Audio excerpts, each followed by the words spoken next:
Just old fashioned wear retro. That's the old fashioned. Old caps and not paying attention.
minute, I'm checking the back. I'm on the line for the club, put the city on my back. If we ain't the hottest boy, what do you call that?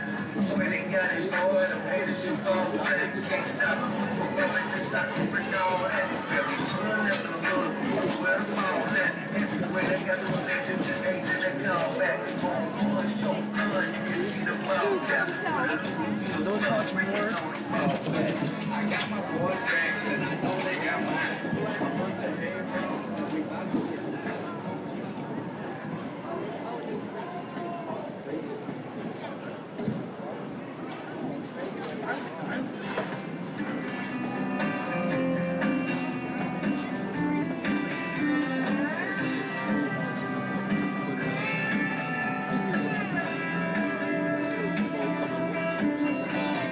Sweet summer smell of summer in Savannah. Tailgate drop, Tuscaloosa, Alabama. That's my hometown. Yeah, that's my hometown.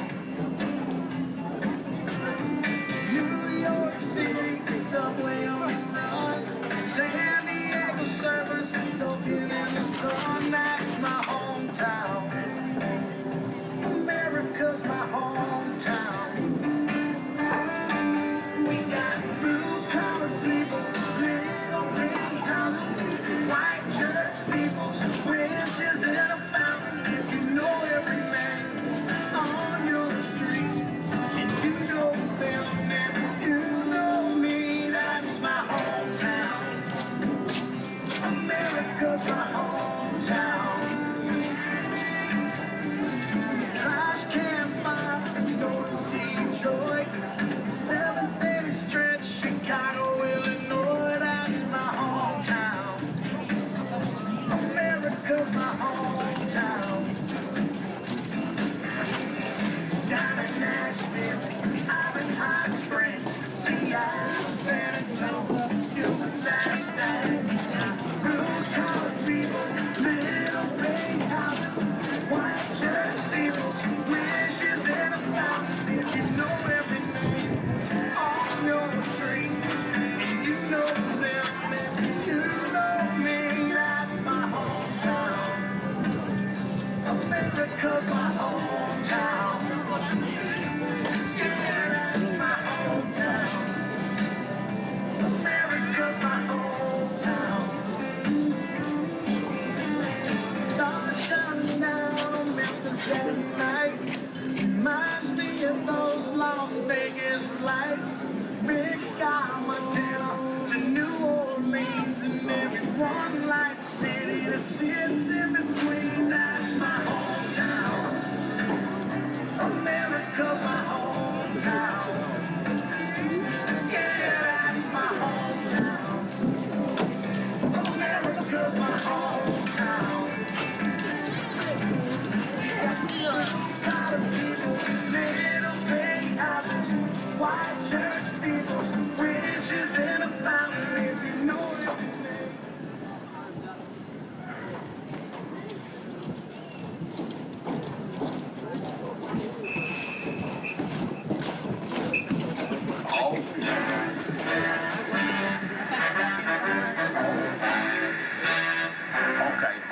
Okay.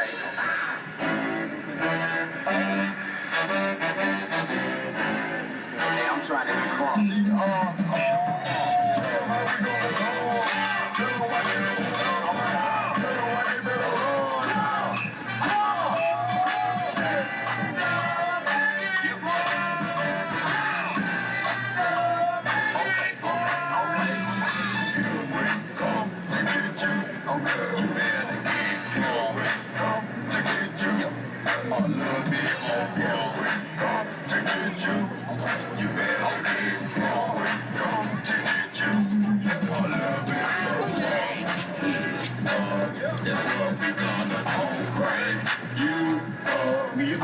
We came to big cross, we keep on coming, dog.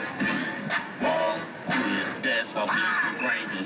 We drop in, everything you pop in. From the things that dream, we can't just make you a trend. Walk right on through the skin, and make that coffee. They was laying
Out of the north end zone, here come the Wolves.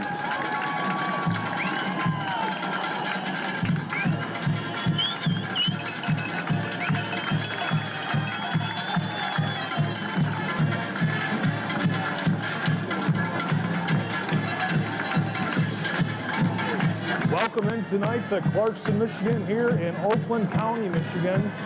Tonight is homecoming for the Clarkston Wolves, who come into tonight's matchup at 6-1. They're playing Birmingham Groves, who come into the matchup at 2-5. And we're going to get set here with a little bit of entertainment from the marching band, the Flag Girls, and of course the national anthem. I'm Joe Wilmot, joined Good with evening, ladies and gentlemen. On Kevin Marheine here again, adding some color commentary. to welcome you here tonight. So let's get ready for this national anthem and see our band perform it as we step into honoring our nation and country, which gives us our freedom to do what we want to do in our days of our lives. Understand that this is all about respect and sportsmanship. So please respect your fellow spectators, respect your fellow athletes, respect the referees, respect the game. Remember that good sportsmanship begins with you, and good sports are winners. And now, ladies and gentlemen, in respect for our flag and for our nation, will you all please rise, and gentlemen, remove your caps as the 118-member Clarkston High School Marching Band plays our national anthem.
The chain gang tonight consists of Dave Yarber, Arden Collier, Rick Butterfield, Renee Weaver Wright, and a special guest tonight from the class of 2010, Jordan Clark.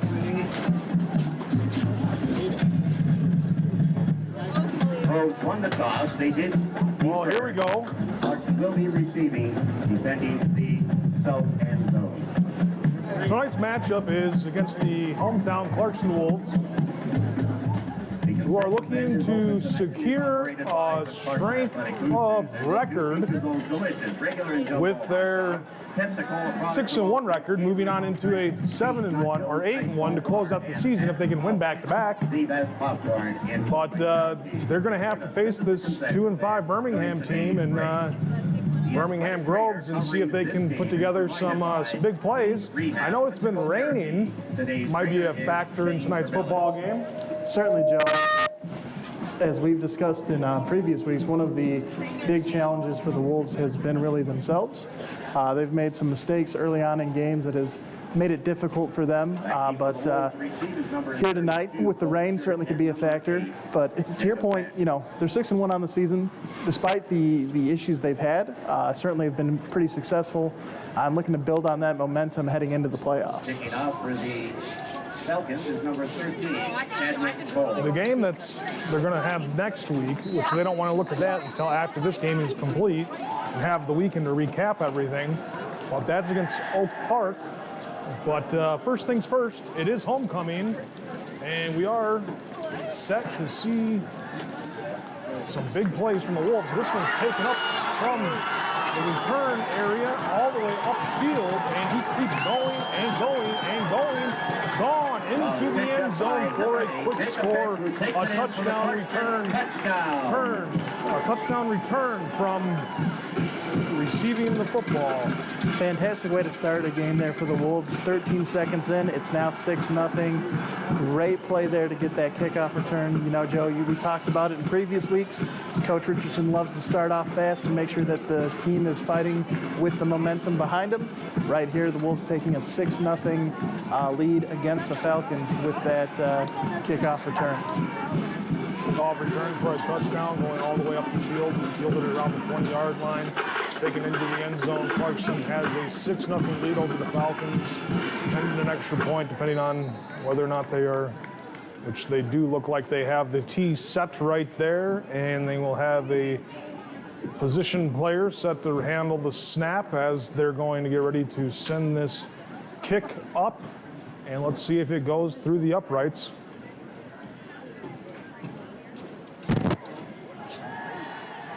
Turns out that's a fake, and it's a run to the left side of the football field, which gets into the end zone for a good 2-point conversion.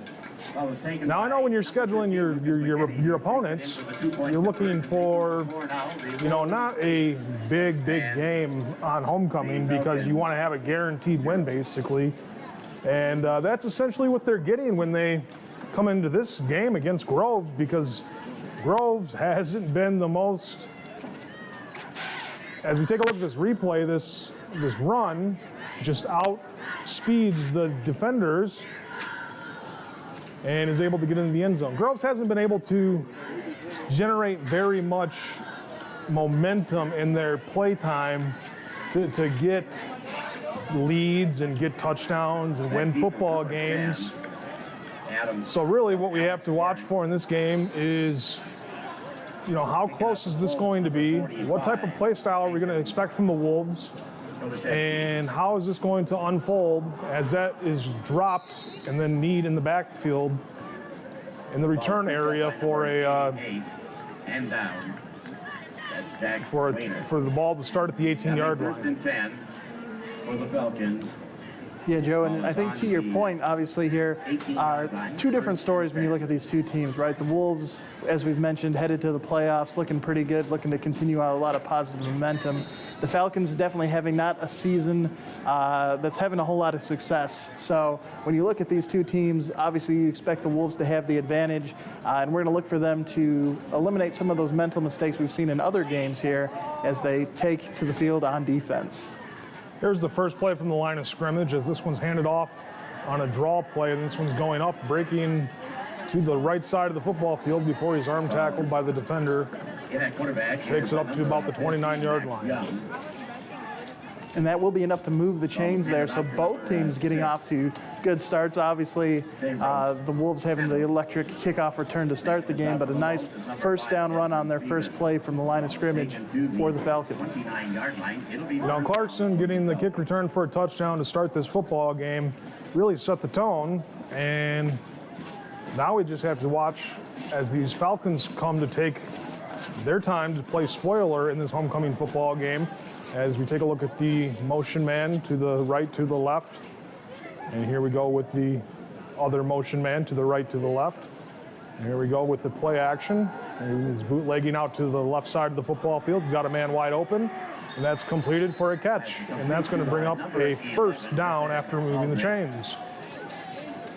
Rising out of bounds is number 21, Caden Ladd. Good start here for the Groves offense, and you're going to hope the Wolves defense is going to settle in and start making some plays. You know, as we've mentioned, Joe, it is homecoming. So as far as some of these senior players know, this will be, you know, this is their only guaranteed last home game. Obviously, as we move into the playoffs, they're going to look to secure some home field advantage and hopefully get a chance to play in front of this Clarkston crowd again. But this could be some of these players' last game in a Clarkston uniform on Clarkston Field. So emotions are going to be running high. We talked about the weather. Looking for them to really settle in here on defense after giving up 2 big plays. And here's a screen pass that's going to go for about 5 yards.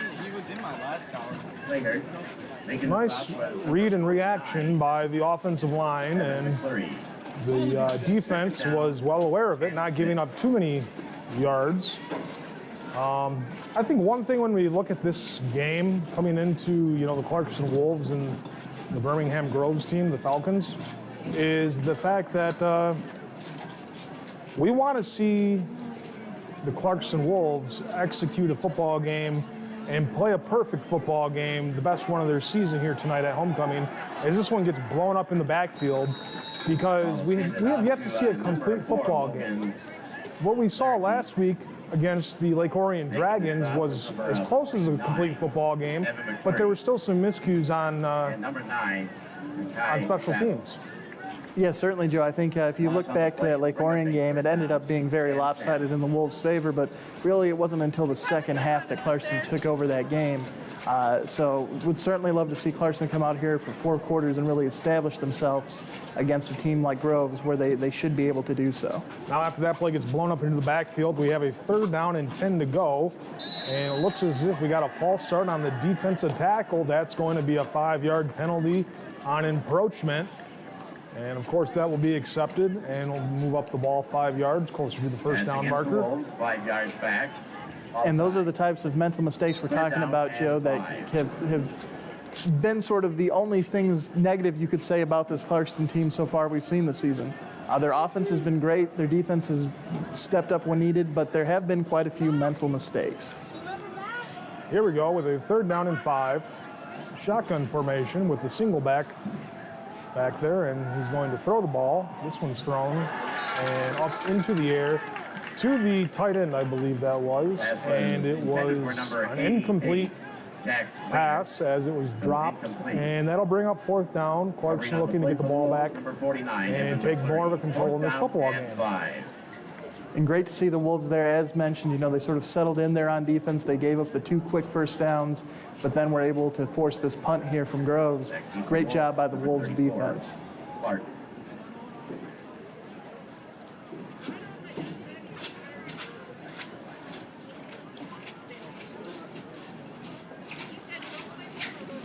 My pants good. Yeah, your pants are pretty good. Here's the snap, here's the punt. It's going down the field. A little bit of a short punt on the play, going to about the 26, 27-yard line. No return for the Clarkston Wolves. And we'll get our first opportunity to look at the offense as they take the field. Mike DePillo and Ethan Clark leading the way. Taking the field and trying to advance, as you've been saying, along the all-time Clarkston lists in some areas.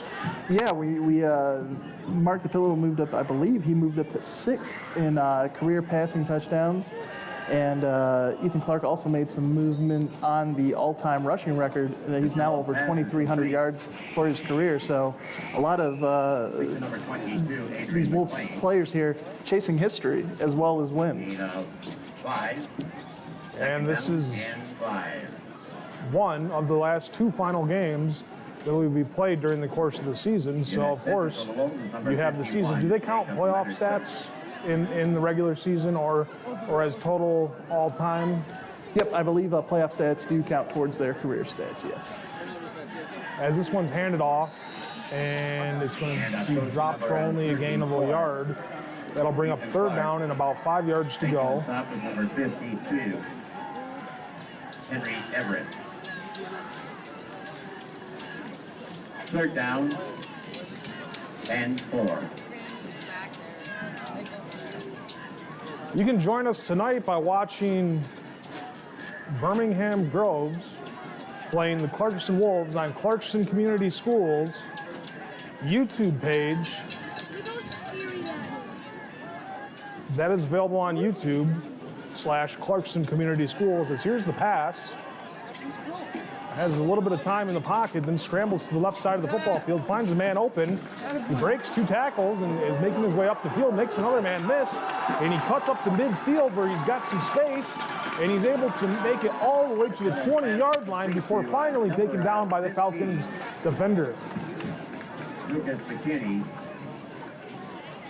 making the stop for the Falcons is number And 27. it didn't necessarily look like it was a pass that had a chance to add to his touchdown total there, but with the extra effort there from the ball carrier, almost turned into something there for Mike DePillo. And I misspoke, he is currently 5th all-time with 30 career passing touchdowns, so he's going to have a chance here tonight to add to that, it looks like. Clarkson in the red zone. As here's the reverse handoff that's mishandled and fumbled in the backfield and quickly jumped upon just to secure the ball and not cause a turnover was the running back just jumping on the football. Back to the 30-yard line. That's going to be a loss of Second down. 10 yards on the play. Miscue. Yep, and those are the types of mistakes where really, throughout whichever games we've been sort of broadcasting in here, Joe, it's really been, the Wolves have been their biggest enemies. And right here again, another negative play that's going to make it harder for them on second down.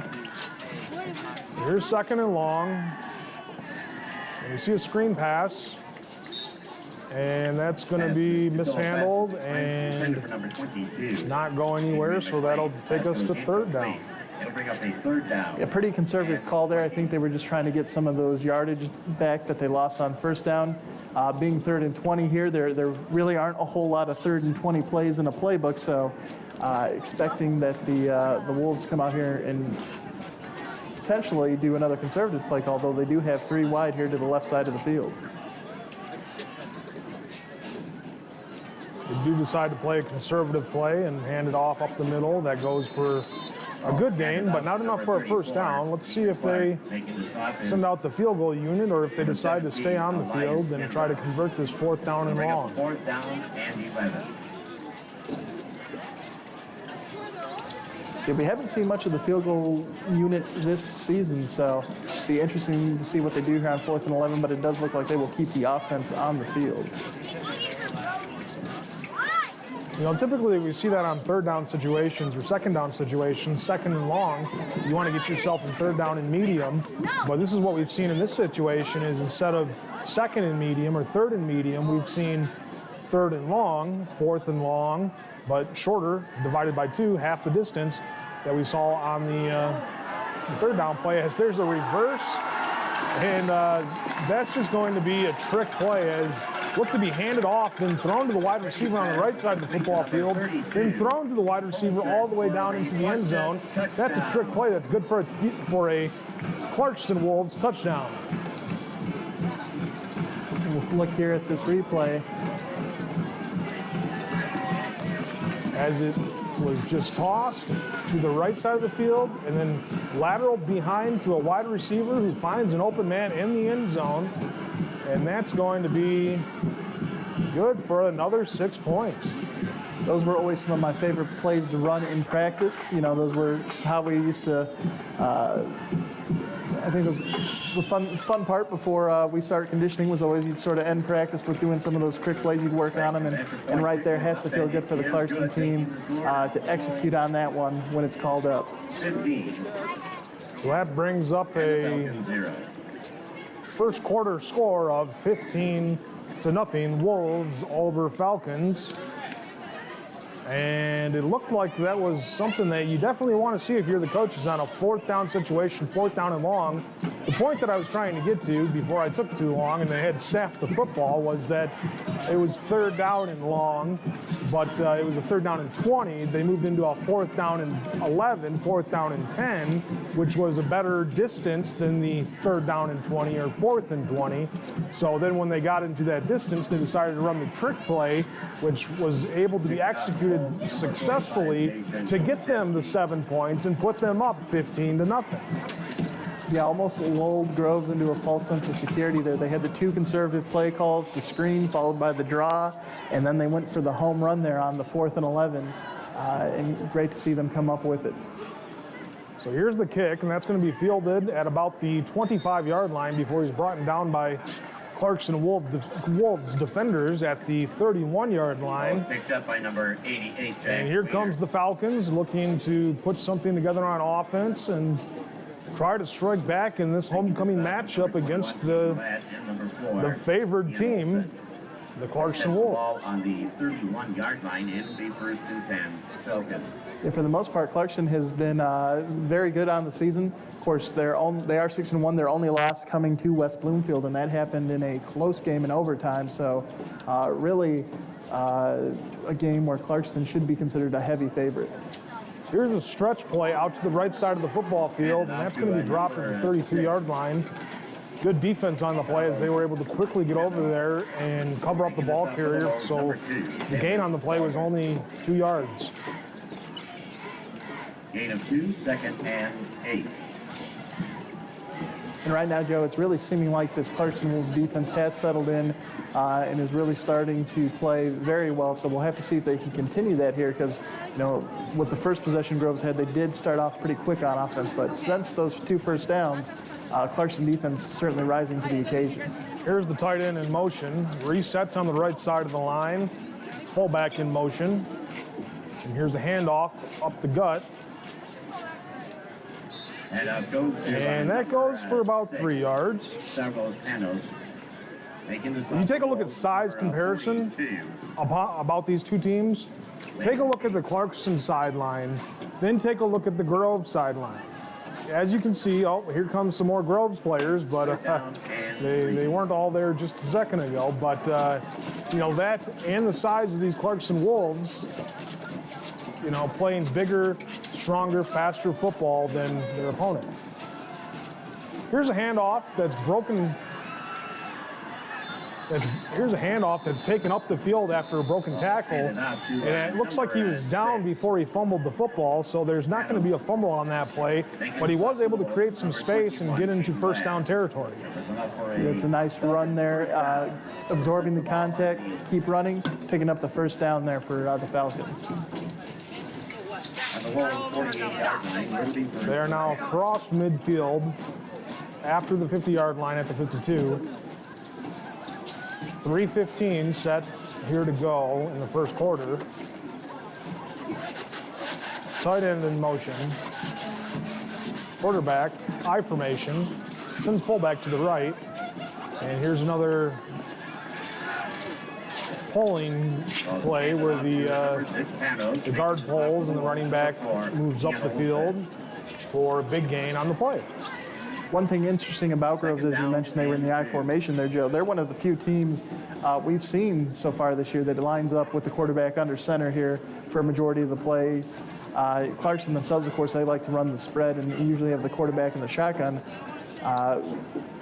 Definitely interesting to see the different approach here from the Falcons. As here's another I formation, and here's another handoff up the middle, and that's sniffed out and stuffed. And that goes to number 6, Panos. Making the stop for the Wolves. Hard to find room to run up the middle against this Clarkson defense. We saw that last week, too, against Lake Orion, and it's still continuing to be a factor here today against Groves. That's not much to gain on that play, but it does still remain third down and short. They are in Clarkson territory, ball at the 40-yard line. They're looking to come up with something here on third down to pick up the conversion and move closer to the end zone.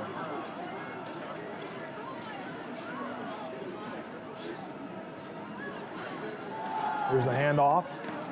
That's just going to be a 32 power, and it looks as if they are still going to be a yard short on the play. Picking up the first down. Number 4, Ian Olsen. And number 11, Avon Deaton. The Groves offensive line getting a good push, getting a little bit of room there for to move the ball a little bit, but you can see outside of a couple plays, really the Clarkston defense doing a good job of keeping them from reaching the second level on these running plays up the middle.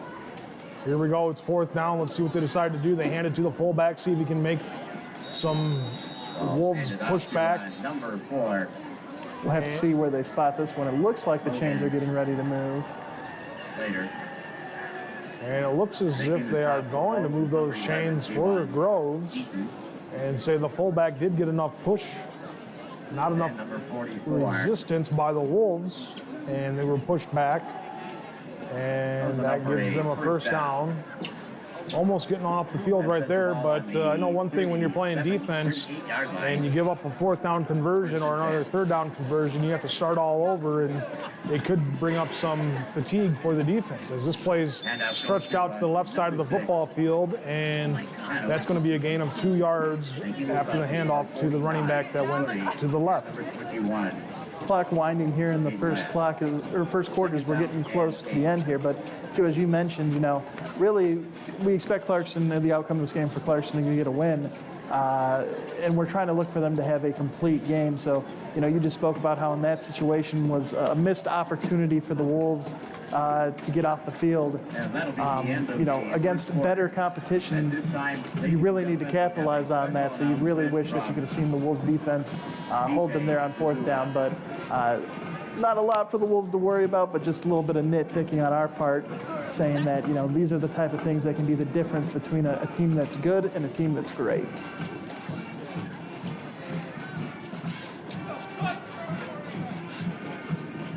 Hello, Clarkson football fans. Just over a year ago, Clarkson football brothers, members of 2013 and So they'll switch sides of the football field, and Matthew Johnson. it'll still be possession to the Falcons. This nonprofit organization aims to give back to the Clarkston opened this season at the Big House playing one of their home football games. So if you're wondering why there's only the game against Lake Orion, the game against Southfield A&T, and not the game against Davison that they are scheduled to have at home, the first game of the season, then you can take a look and say, hey, they had it at the Big House, Michigan, U of M Stadium. Therefore, that's why that game is not on the Clarkston Community Schools YouTube page. As this is 2nd down right here, man in motion. Here he goes with a handoff, and that is going to be a fake handoff before it's dumped off to number 11. And number 11's got enough yardage to move it closer to the end zone and move those chains. We're seeing this Falcons offense do a good job on this drive, moving the ball down the field. Seeing a good mix of passing. Well, I think that was the first pass there, but you know they're getting it done both on the ground and in the air, Joe. So we'll have to see if the Wolves can tighten up here as we get closer to the red zone. You know, this team looks kind of crisp and kind of clean, kind of fresh. You know, they don't look like they're coming into the game with a 2-4 record. As this one's thrown to be a lateral, it looks like. And it looks like it's still free on the ground and still free as it was nearly picked up by a Clarkston Wolf. But it's going to go out of bounds and it's going to remain Falcons' possession. And there you can see a little bit the effects of the weather on display. The field slippery, the ball slippery. Hard for both teams to actually collect that fumble there, but big mistake there by the Groves receiver, not realizing that pass was behind the line of scrimmage and still live. And unfortunately, another missed opportunity there for the Wolves. But again, I think the weather playing a big part there with a little slip and slide action. It's been raining all day today here in Oakland County, and temperatures set to get colder as we move in closer to the end of the month of October, past the middle of the month. And here we go with a 2nd down and 4 wide receivers out there as this one's thrown to the wide receiver, who's able to make a man miss and take it up the field before he's brought down at the 37-yard line. There's a good gain on the play, but that's simply still not going to be enough to pick up a first down. But, you know, as we see in these situations where it's long yardage, you know, it's good to pick up what you can. As long as it's more than a 2 to 3 to 4 yard gain, you're playing field position at that point. Yeah, both of these teams have shown a willingness, Joe, to your point, to take what they can get to try and claw their way back when they're facing these down and very long to go. So we'll have to see what they can do here with 3rd down and still a ways to go. Here's the snap, drop back, looks downfield. He's got a little bit of room in the pocket, scrambles to the left, decides to break it outside of the pocket and run upfield. And it looks as if he's going to gain some yardage on the play, but not enough to pick up a first down. They're going to have to play field position by punting the football or by going for it. Early on, you know, moving into 4th down. Or was that? And 14. Is this a go for it or punt situation or pooch kick?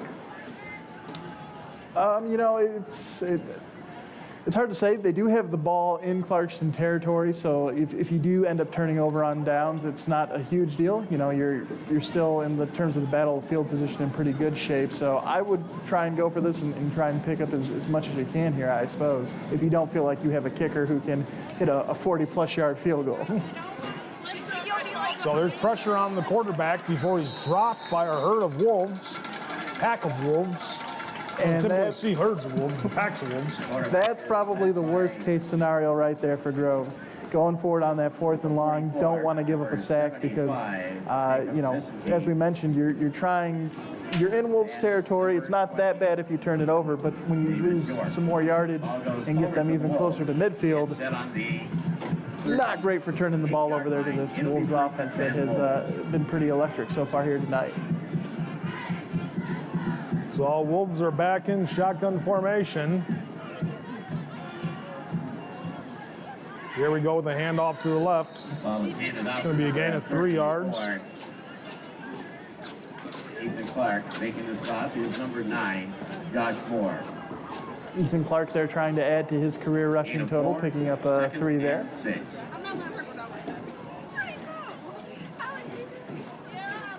When I take a look at this Clarkston squad, I wonder to myself, are they going to have enough diversity in the play call to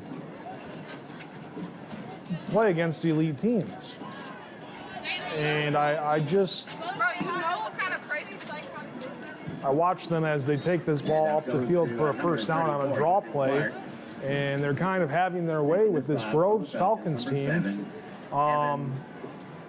You know, really the only loss we've seen on the season was against West Bloomfield, and that was an overtime game. As we get closer to the playoffs, we see this weather as a factor for Groves, but it hasn't been as much of a factor for the Wolves. What do you expect to see from these Wolves in the remainder of this game and out of them as we move closer into playoffs? Well, I think the Clarkston Wolves are very interesting. That might be the bias in me as an alumnus of both of these particular schools, but the Wolves remind me a lot of Michigan State currently in this college football season. We've seen them here at home excel with a lot of really big plays. We've seen Ethan Clark make a lot of great runs. We've seen the receivers make some catches and then make some great plays after it to score big touchdowns. And we started off the game with a 94-yard kickoff return for a touchdown. So this Wolves team has been electric. They've been all about the big plays. We haven't necessarily seen them do a lot of sustained, methodical drives where they've really just asserted themselves as the dominant team. And you could make that same argument about my Michigan State Spartans, where you know they've had 3 60-yard touchdown passes last week and are undefeated, but you're really not sure what to expect out of them until they start playing some of that those upper echelon teams. We've seen Clarkston play against Groves. They did play well against them, took it to overtime, and unfortunately lost here in the regular season. You mean West Bloomfield? Oh, sorry, West Bloomfield, yep. We saw them go to overtime with them and lose a close one, but you know, really it's going to be interesting to see, can they do more than just get by on the big play? Because that's the real question. That's exactly what I was wondering when you were talking about these Wolves and their big play performance. It's like if they get into a game where it's blow for blow, match for match, punch for punch, are they going to be able to come up with the 3 yards in comparison as that's thrown down the field and completed for a big gain on the plate? That's another big play. But what I'm saying is if you find yourself in a game of, you know, close knit yardage, you know, are you going to be able to gain that 5th yard over their 3rd yard or 4th yard? You know, what type of opponents are you preparing yourself for? The Macomb Dakotas, the Davisons, the West Bloomfields, the Model T of Lake Orions, you know, and as we move closer into the Division I MSHA playoffs. Oh shit, that's killed, not killed. So here's a handoff to the left side of the football field, and that goes up just for a gain of about 5 yards, but there's a gain of 5 yards like we see, and they have a 15-point lead. You know, this Groves team, by all means, they're playing as good as Lake Orion did last week. Yeah, but we are seeing some good movement here from this offense now. We are seeing them with this drive. It hasn't been, you know, we're going to hit one play and score. So we are seeing some good signs here, but, you know, it is a question of, are they going to be able to do this down the road in the playoffs when the level of competition is increasing? You can see a nice run here up the middle. Number 34, Ethan Clark. There's the Falcons showing some perennial defense, showing up and stuffing that play, preventing a first down from being achieved. And 3rd downs, as we are here, can be another great indicator of really how efficiently an offense is running. We have a 3rd and short here, so we'll have to see if the Clarkson Wolves can pick this one up.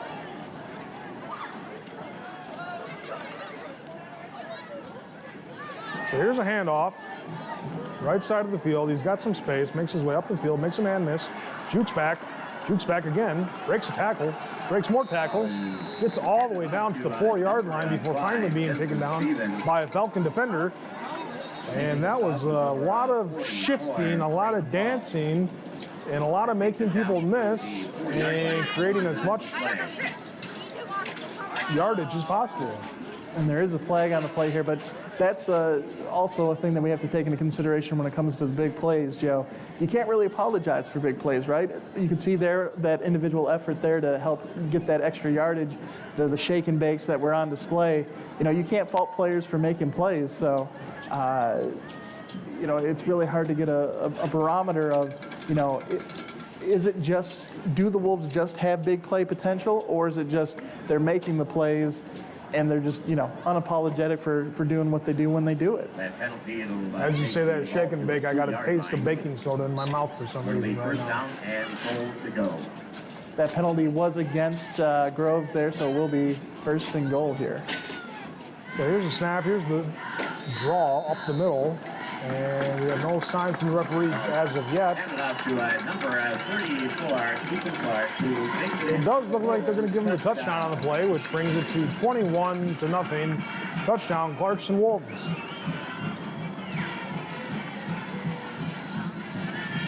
And that was a good sustained drive there that ate up some time here on the clock. So those are the types of things we'd like to see from the Wolves here for the rest of this game, Joe, to show that, hey, we're not just a big play threat. We can come out here, control the ball, control the game clock, and be productive that way. Because, you know, sometimes, especially if your defense is struggling, which I'm not saying the Wolves' defense is, but a great way to help out a struggling defense is to make sure that you can keep the enemy's offense on the sideline. So great to see the Wolves not only get into the end zone here, but take a lot of time off the clock as well.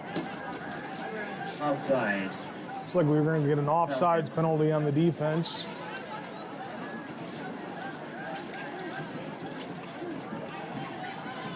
That'll set the ball on the 1 yard line. And it looks like as a result, we're going to have the offense come back out here. As you heard, the ball will be on the 1 yard line now. You know, that's KR play style. You know, he's calling it aggressive. You know, they say, hey, you make a mistake on us, you know, they're going to move it up a yard closer to the touchdown area. We're gonna take the ball, we're gonna hand it off, and we're gonna try to shove it in there for another touchdown. throw a defender on the ground as we're at it, and just kind of show them who's having their way with this football game. And Groves 0.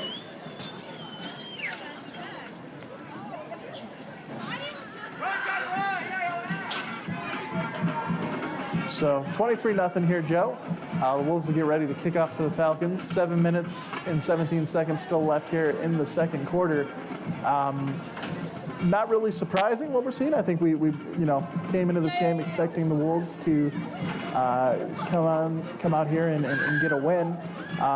But certainly I think seeing some good signs out of both the offense and defense so far here through the first quarter and just under a quarter and a half.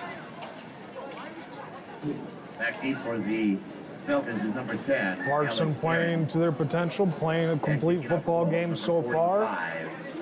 Jason Kulisevsky.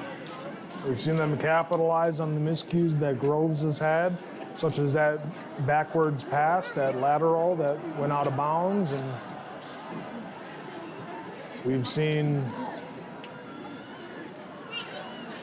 a broken tackle, as there are many of those when they try to arm tackle people, as this is brought up to the 39-yard line by the Groves return man. Looks like they're kicking this to the right and left side of the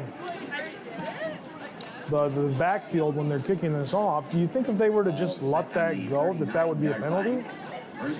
There's always that potential. Of course, the downside is that there's also the potential to, instead of it taking a bounce that favors your team, it could take a bounce that favors the kicking team. So it's a little bit of playing with fire there. Regardless of taking the bounce or picking it up, that proves to be a good starting field position for the Groves Falcons as they make their way up the field and across the 40-yard line to the 41, which brings up second down and about 8 yards to go. McMahon.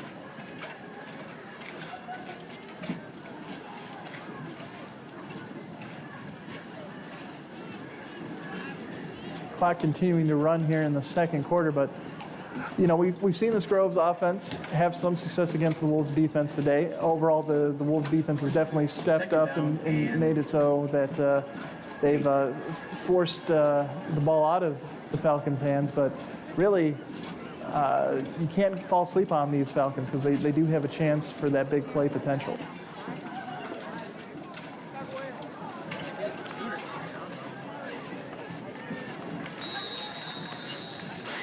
And a pass is complete to number 12, Brett Taylor.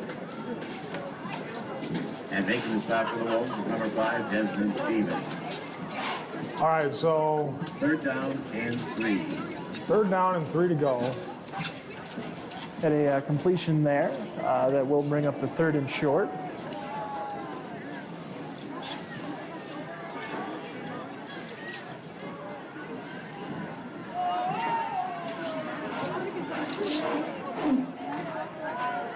Here's a wide receiver that's in motion, and there's a fake handoff as this one's kept and ran up the middle, up the gut, before it's fumbled. And it looks as if the Wolves are going to be able to jump upon that football. That's going to be a turnover. No, it's not a turnover on downs. That's going to be possession held by the Falcons. Looked as if there was a lot of Wolves there that were able to jump on it, but apparently the Falcons were able to retain possession after fumbling the football after a large gain.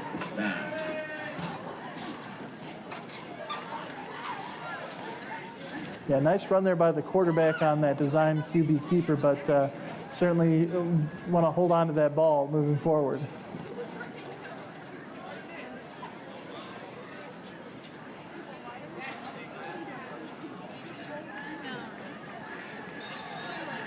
Cano's pass is complete to number at 12. Looks like we have a player from Groves injured on the play. Taylor. Push him out of bounds is number 5, Desmond Stevens, and number 46, Brady Kazook. Second down and 3. And on that last passing play, Joe, it did look like the Groves they brought in an extra offensive lineman to keep in the backfield there to make sure that the quarterback had time to get that pass off. Nice completion there that does bring up a second down and short, but interesting there, deciding to bring in another offensive lineman to make sure that the quarterback has time to throw the ball.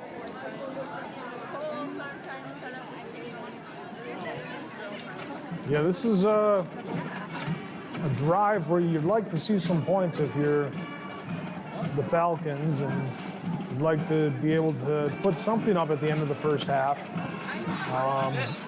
Second down, and we have some yardage to go, but this looks like there's two lines of defense right here. There's 3 yards to go until the first down can be achieved.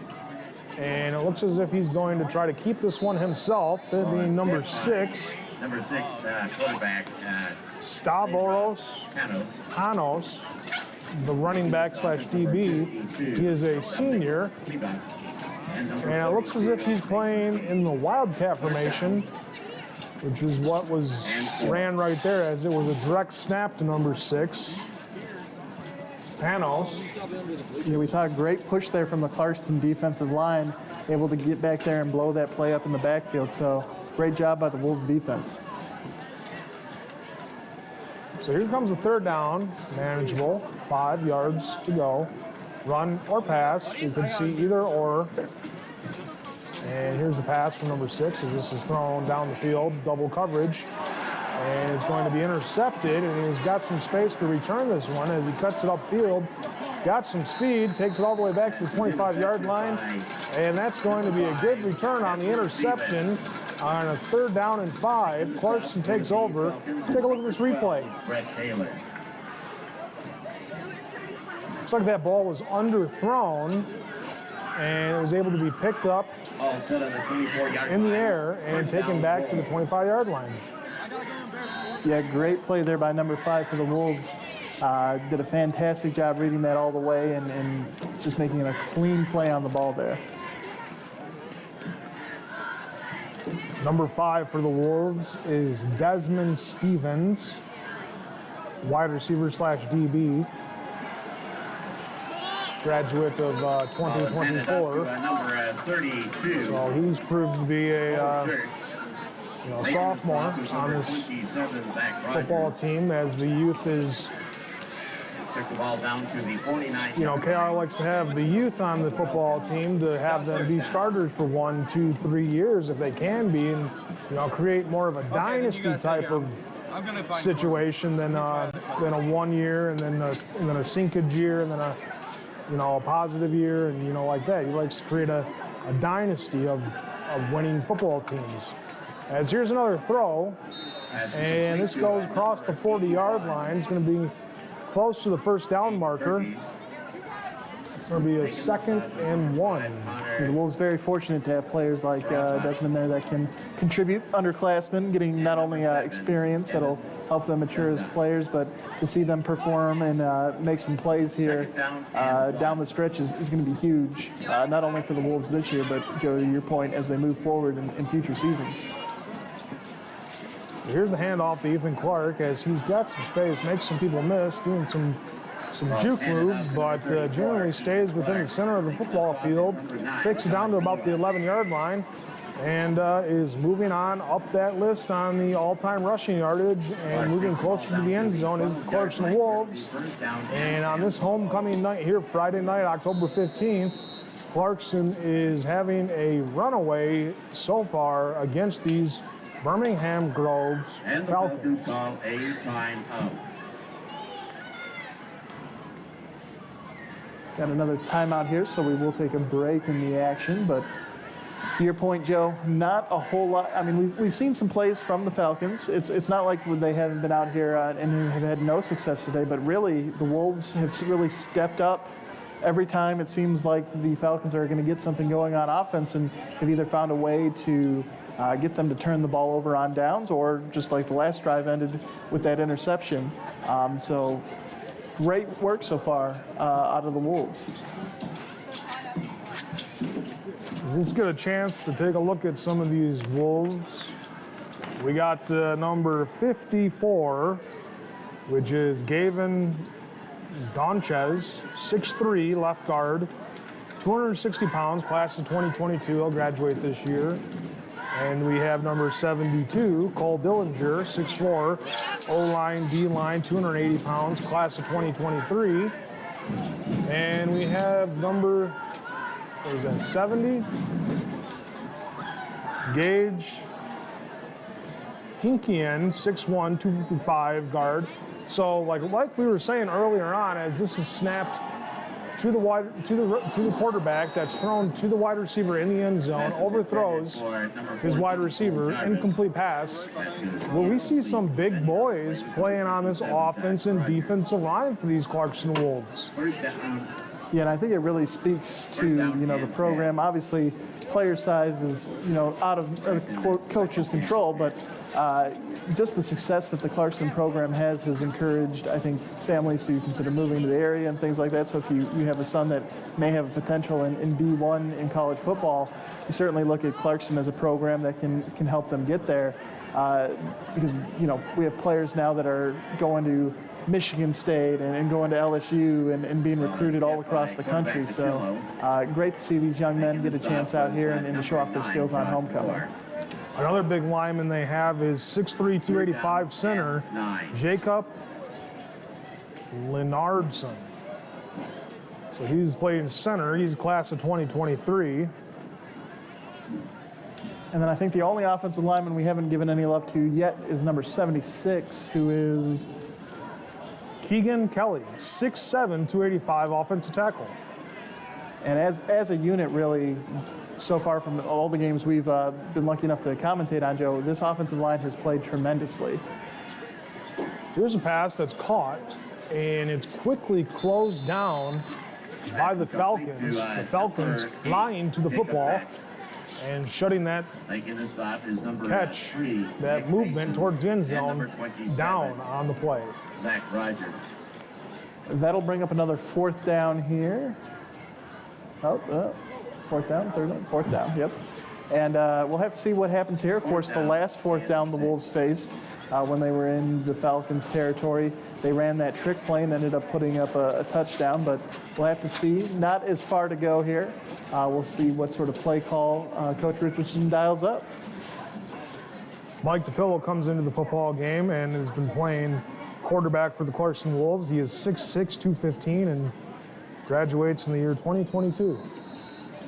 So you take a look at this Clarkson Wolves football squad, and you see all these sizes, these heights, and you think to yourself, this looks like a perennial powerhouse in Michigan football.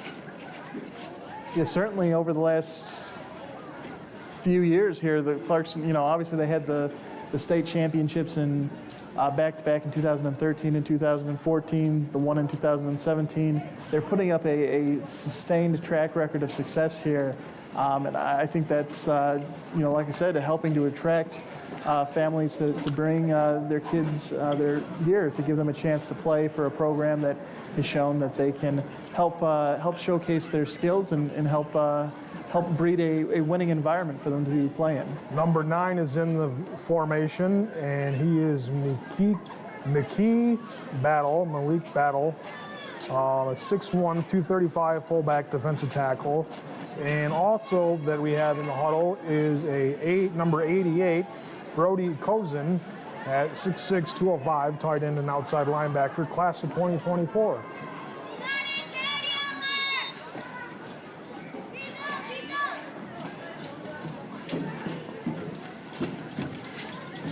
Oh, looks like they are going to actually give the field goal a try here, so we'll see what the field goal unit brings to the table for the Wolves.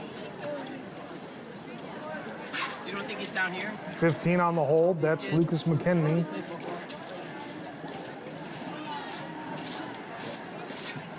That's up, and it looks as if it's good. Kind of looks like one of those, not too much height, but a lot of power on the kick. Yeah, that's number 32 there with the kick. As you mentioned, didn't get a whole lot of height on it, but just enough, and that's all you need. Cole Church, 6 foot, 165, wide receiver running back, and he is the kicker for the Clarkson Wolves.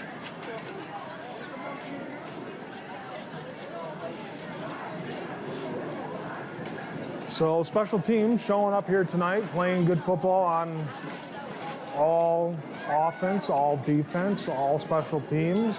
What we're really seeing on this homecoming football game is the complete football game so far in the first half by these Clarkston Wolves. Yep, despite the weather conditions we've talked about, despite the added energy of it being a homecoming and being amped up, great to see the Wolves sort of finding success in all three phases of the game. So just 29 seconds left here in the first half. And number 27. This is going to be kicked off, and this is going back beyond the 20-yard line. It's going to be returned from about the 10 up to the 22, Picked up by number 10. and that'll be Aaron. brought down at about the 24-yard line. Number 4. And what we're looking to see here at the end of the first half is probably just a few run plays, run the clock out, get together in halftime, and come up with a strategy to put up some points in this runaway football game by this Clarkston football team. Yeah, I would be surprised if we didn't see some conservative play calls here to end the quarter. In the half, only 24 seconds left, so hard to imagine that Groves will go for the Hail Mary here. Ball is handed out to number 6, Dave Rosano. In on that play, playing linebacker was Brady Krozik, 6'3", 240, tight end outside linebacker, class of 2022. I believe I also saw number 9, Makai Battle, in there too, helping make that play as well. Right on. And that's it at the end of one full half. That'll bring us to the end of the first half. 26. And the Falcons 0. You heard the man, 26-0. Wolves lead this one. And we'll move on into the halftime performance here by this marching band, the Flag Girls, and the pom-poms and the cheerleaders and everything that Homecoming has in store for this halftime production. Keep it tuned right now. You're watching Clarkston Community Schools presenting this football game between the Clarkston Wolves and the Birmingham Groves Falcons.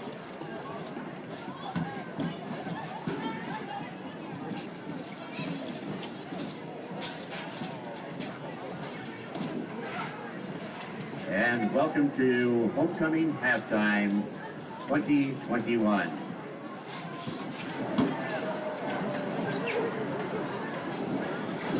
Oh my god. I'm wondering. Nate! And let's welcome to the field Nate! the varsity dance team.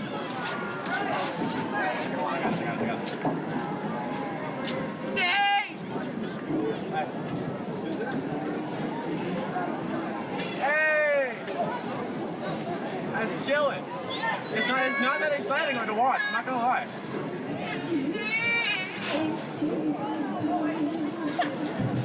Who's going up there? Who's going up there?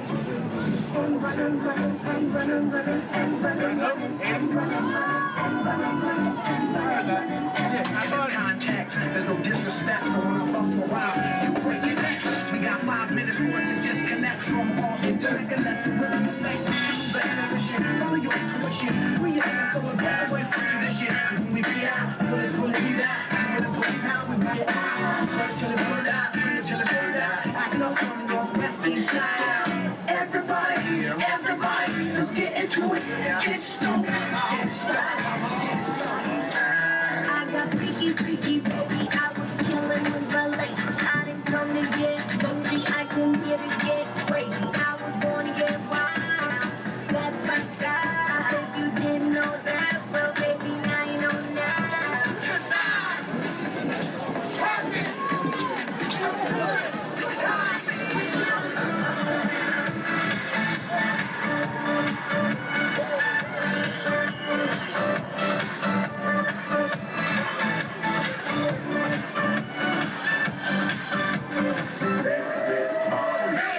Reporting live from the tallest building in Tokyo.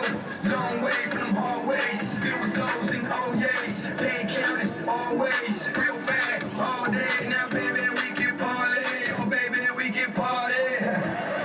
Oh, no, no, no.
in the dark.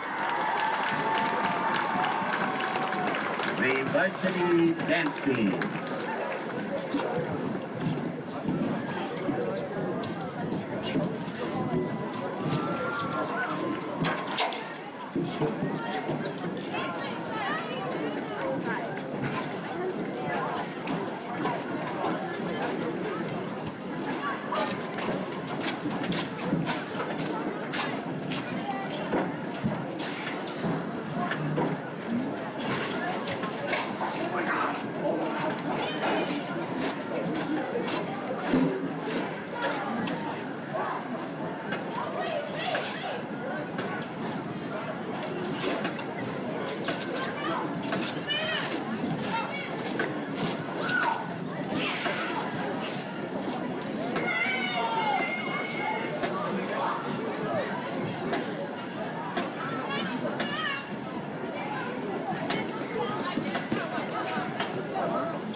Ladies and gentlemen, please welcome the 116-member Clarkson High School Marching Band. This year's program is titled Appalachian Spring and features the music of CHS Homecoming. From Major Gwendolyn Cole, is your band ready?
Hey!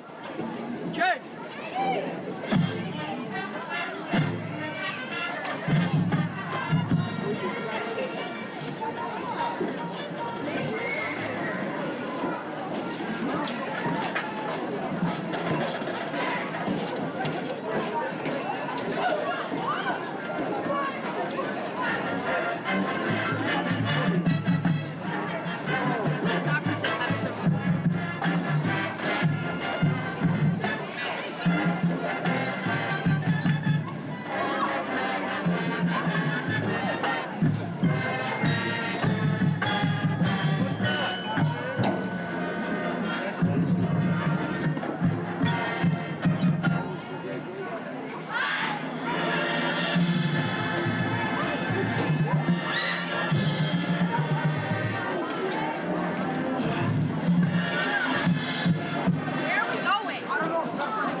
CHS Homecoming court.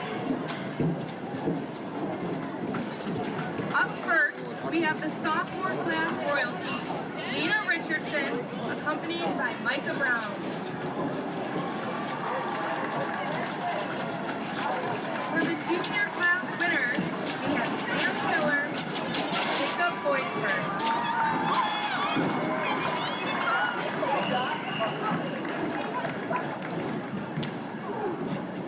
Now please give a warm welcome to our senior class royalty nominees, Meredith Brennan and Ryan Booth. Meredith's favorite hobbies are playing lacrosse and spending time at the lake in various sports. She plans on attending university in the fall and study history, something that can always bring a smile to Meredith's face from friends and family. Meredith is accompanied by Ryan Booth. His hobbies and interests include playing soccer and golf. Ryan is planning on attending college in the fall with hopes of continuing his soccer career and majoring in business. Something that he enjoys doing in his free time is hanging out with his friends and family. Next up is Adam Walsh and Abigail Walker. Abby is a CHS varsity tennis player and a senior captain, as well as an active member in the Leadership and National Honor Society program. She plans to attend Michigan State University in the fall and major in cognitive science, something that always brings a smile to Abby's face, coming home to her dog family. Adam Walsh is accompanying Abby. His main hobbies and interests are tennis, rifle, ping pong, and robotics. Adam is planning to attend Princeton University and majoring in computer science, something that always makes him smile, spending time with his friends and family. Last up is Rita Valderas and Brent Geiger. Ryan's interests Ryan is actually birthday party, so plans to attend Michigan State University. Rita is accompanied by Brent Geiger. Hobbies and interests include sports, working out, and spending time with family and friends. Brent plans to attend Michigan State University and major in finance and business. Now, for your 2021 Clarkson High School Senior Class Royalty. Winners are Meredith Brennan and Ryan Bowlby.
Was me, baby. No, it was me, baby. Must have been some other body, It was cold and hot and hungry, came up begging for bread. The lady took him in and fed him breakfast and bed. It was me, baby. Me. Must have been some other body, boy. car parked in the drive in one night. Came over to see me, I was out of sight.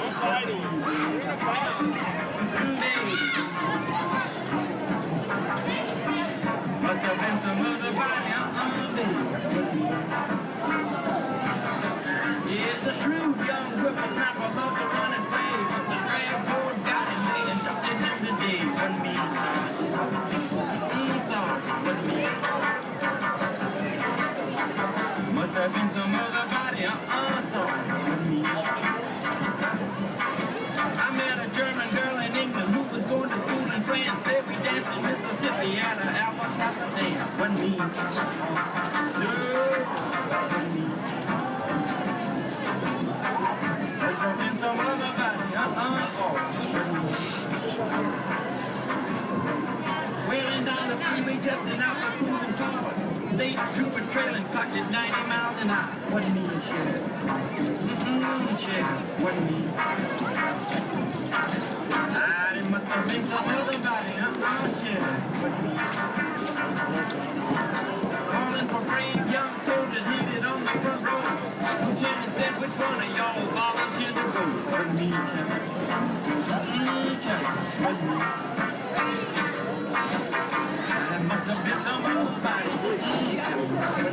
He's like, oh, we're going to put Wilmot at defensive tackle. And I was like, sweet. I only played 3 plays, though, but they were good plays.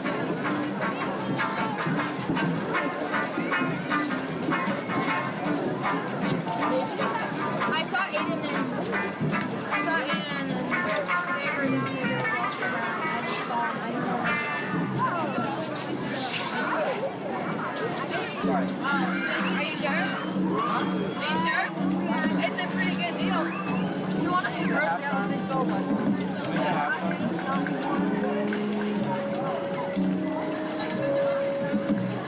Where it began,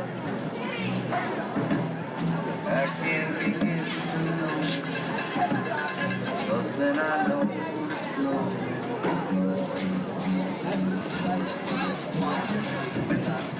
was a mistake, and spring became summer. You go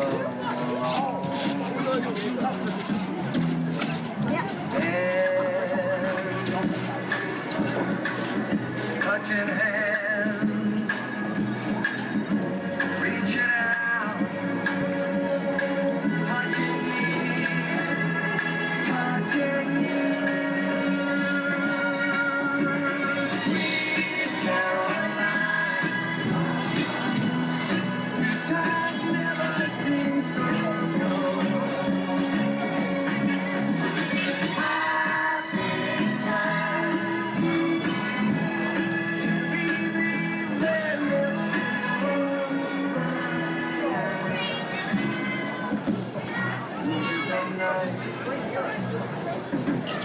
And the dawn seems so lonely. We fill it up with lonely.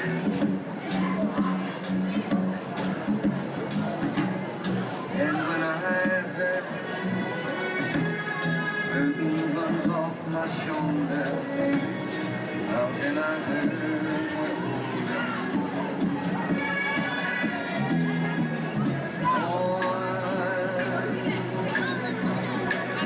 Touching more, reaching out, touching me, touching you.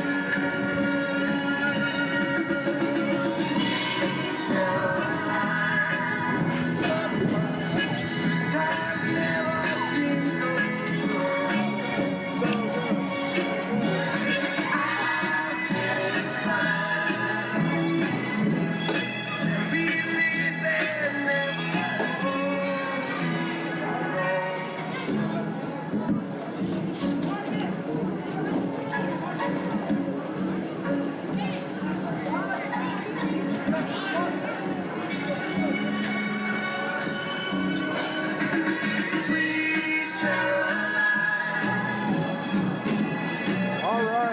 back into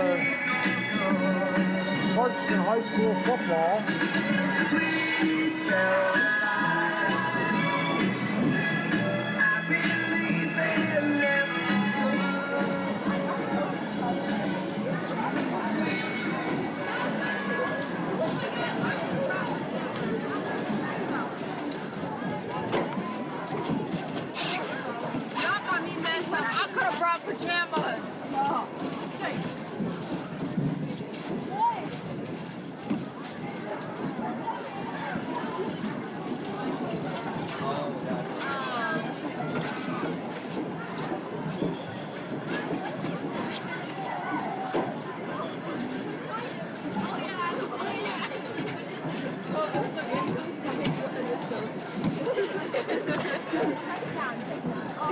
To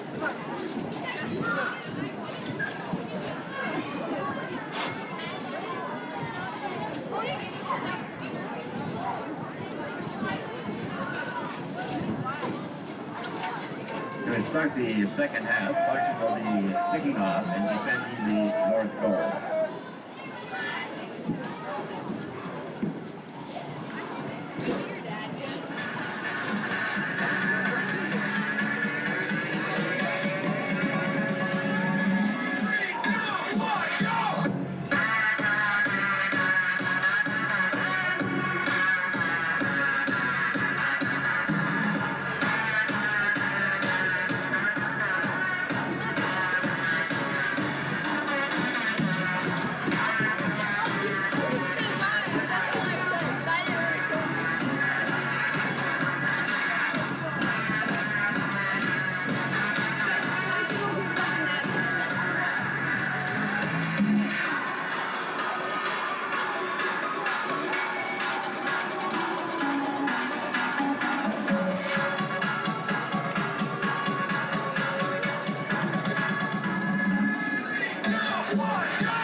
Welcome back to Clarkson High School.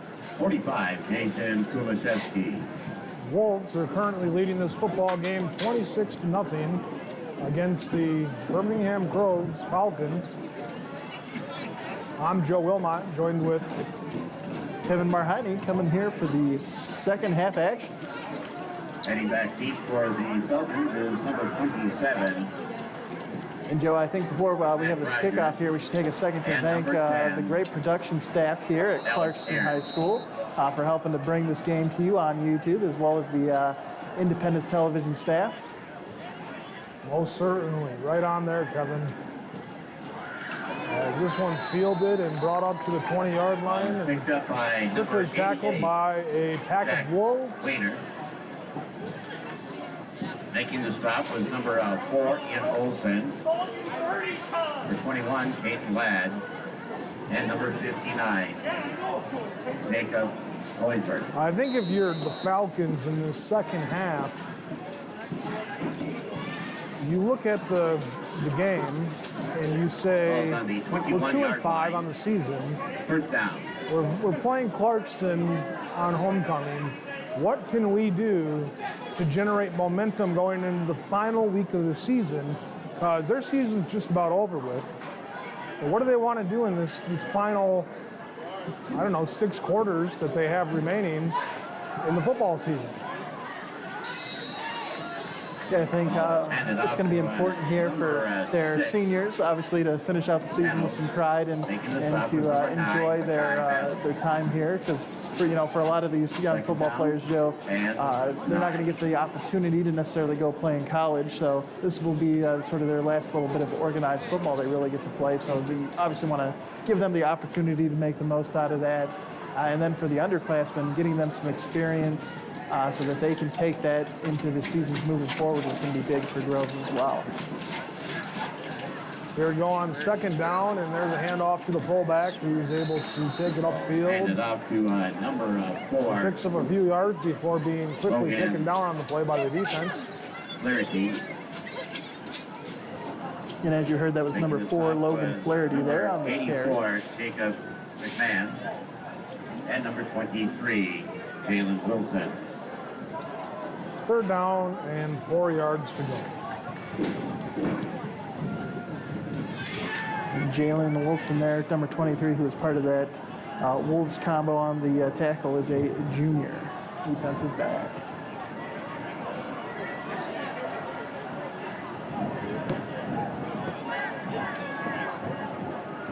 Here's the play action. Pressured by the defense. Dumped off to the wide receiver. That's going to be good enough That's for a complete to number gain 4. of 5 yards for the first down. Great job there by Groves junior quarterback Max Young to hang in there against the pressure and get that completion.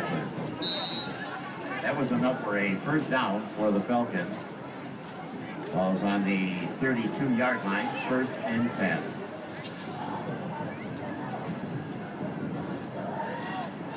Falcons come out with tight end on the right side of the line and 2 wide receivers to the left.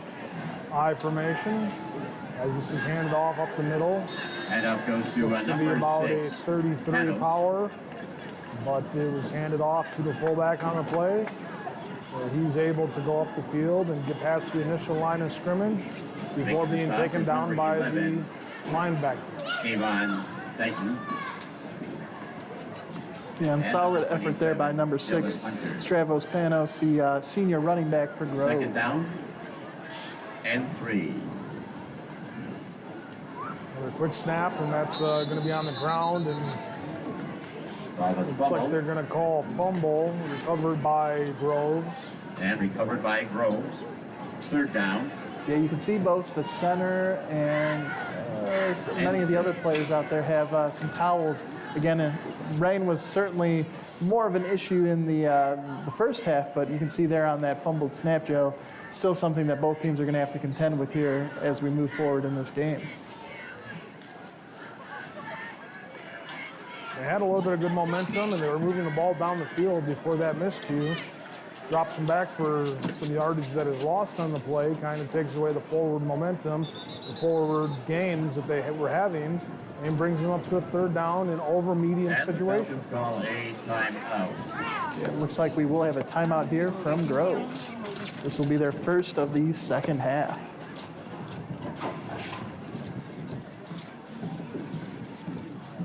So in terms of this game, Joe, I think an important first step for the Falcons is to try and put up some points. You know, we've seen their offense have some success against this Wolves defense. Every time they start to get close to that red zone, though, the Wolves have really tightened up their defense and so far maintaining the shutout. But, you know, if you're the Falcons, I think certainly objective number 1, sort of like on those 3rd and long plays, is to really just get some points so you can start clawing your way back because you know, if you turn over the ball here and give it to the Wolves and they're able to put up another touchdown, it really at that point I think is going to really feel like 26-0 is already a tough lead to come back against. You add another 7 or 8 points onto there, and that really starting to feel sort of insurmountable. Well, I think what you see with this last 6 quarters, the last 2 quarters against these Clarkson Wolves, is they're playing against a quality football team. They're going to want to perform quality plays and make big plays and, you know, have fun against a good football team, as that's meant by the defender who makes a big hop on the play, taking down the running back or wide receiver, that is. That's a big play by the defense, and that's going to bring up a 4th down. 4th down and 8. And that was senior Jacob Festini there, number 75 on the tackle.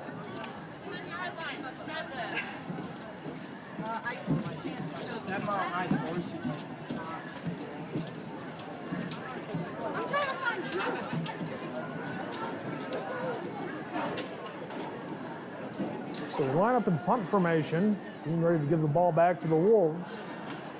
And this one's kicked and lands at about the 50, then takes a Falcons bounce and goes out of bounds at about the 41-yard line.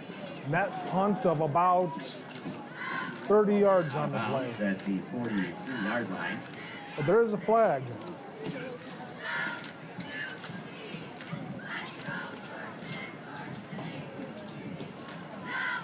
Against Clarkson.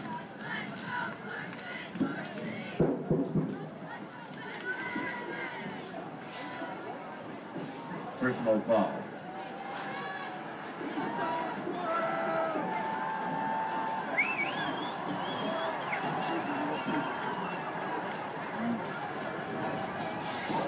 So, Joe, I know we talked a little bit about the 2 players chasing some all-time records here at Clarkson High School. Obviously, senior quarterback Mike DePillo, he is currently sitting at 5th on the all-time touchdown records with 30. Hasn't added to that total just yet in this game. But one thing to point out that's interesting is, of course, Ethan Clark is moving his way. He's currently 6th on the all-time rushing record for yardage. He is only a junior, so he'll have a chance to continue to add to that. Depending on how many games they go in this playoff push, in this playoff, closing out the season and into the playoffs, he has more games, 3 to 4 games if they make it all the way to the state finals. And, that'll for sure give him the ability to climb the ladder in all-time yardage as well. So that's a pickup of just a few yards on the play as they line up in a dual back formation of a quarterback and a running back before it's handed off to the wide receiver in motion to the left side of the football field, only gaining about a yard on the play, or before he's dropped down to a third down situation. Yep, and that was senior Lucas McKinney there on the carry on that end around by the receiver. And we had seen Lucas earlier in this game. He, of course, is the holder on extra points and field goals, and had that 2-point conversion earlier in the game after the kickoff to start the game. So we know Lucas has some speed, and he can get around that edge, but right there, not a whole lot of room against this Groves defense. So now what we're looking at is another wide receiver in motion, moving to the right side of the field. Before that's quickly play action and bootleg to the right side of the football field before he's met with some pressure. Makes his way up the field and breaks an arm tackle, and he's gaining some significant yardage. Let's see if it's enough for a first down, but he's able to outrun the defense. 3-yard line, and it's going to be 1st and 10 for the Wolves. So they're going to give him a first down on that play. Yeah, that is a great play by your senior quarterback there, not only able to avoid the pressure and avoid taking a negative play, but then to be able to have the speed and the skill to avoid 2 rushers and get a first down. Great to see that, and that's the type of play that'll hopefully help the Wolves continue this season on. So here come the Wolves. They're almost at midfield. Here's the snap. Here's the handoff. This is going to Ethan Clark as he makes his way up the field and picks up a gain of about 10 yards, crosses midfield into enemy territory, and it is Clarkson leading the way with the score and into the Falcons' territory. And, we talked about potentially the Achilles heel for these Wolves, Joe, being a dependency on big plays. Ethan Clark is one of those players that has had a lot of those big plays, but as you saw there, part of the reason he has so many big plays is that he just runs the ball so hard. He's great after receiving contact and keeping the ball moving. A real hard run right there from him to move the chains. Not to mention, when your offensive line is averaging 6'2", 6'3", 250 pounds on the offensive line, you got a lot of big boys out there blocking for a person who takes the ball, and they receive the ball, runs it at full speed, and is able to gain some momentum, pushing the entire defense back with each carry. Very much so. It looks like we do have an injured player here for the Wolves. That was Lucas McKinney on the catch, and he is the player being looked at the moment.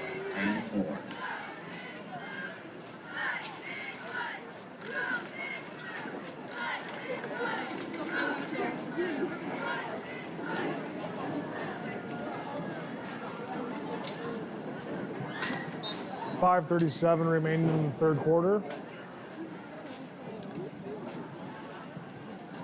They're at the 40-yard line.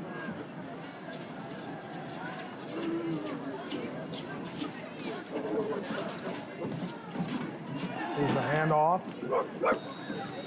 It looks like it's going to be taken down by number 44. Making the stop is number 44, Brayden Hall. And as you might have heard there, that is sophomore Brandon Hall on the tackle for Groves.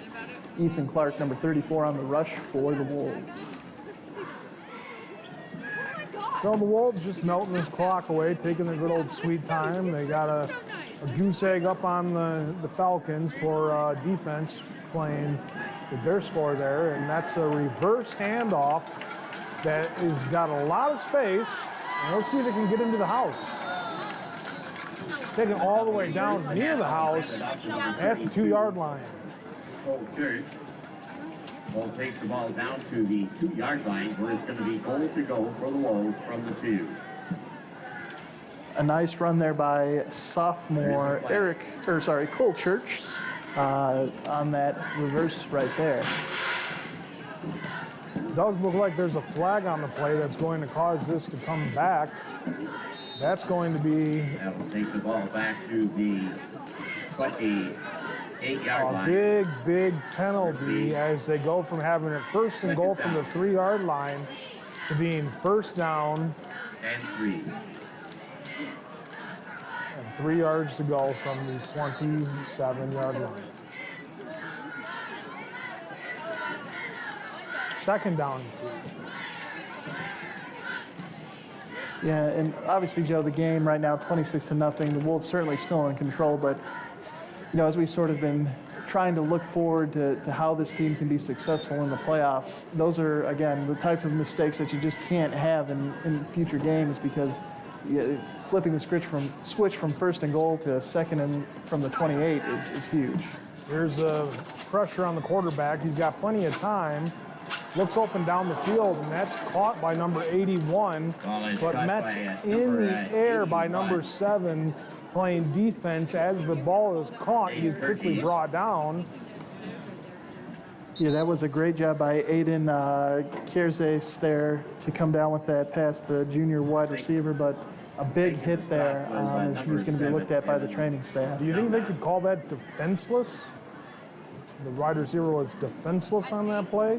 Or do you think it was tackled with the shoulder pads, no helmet to helmet, and just a good play on defense?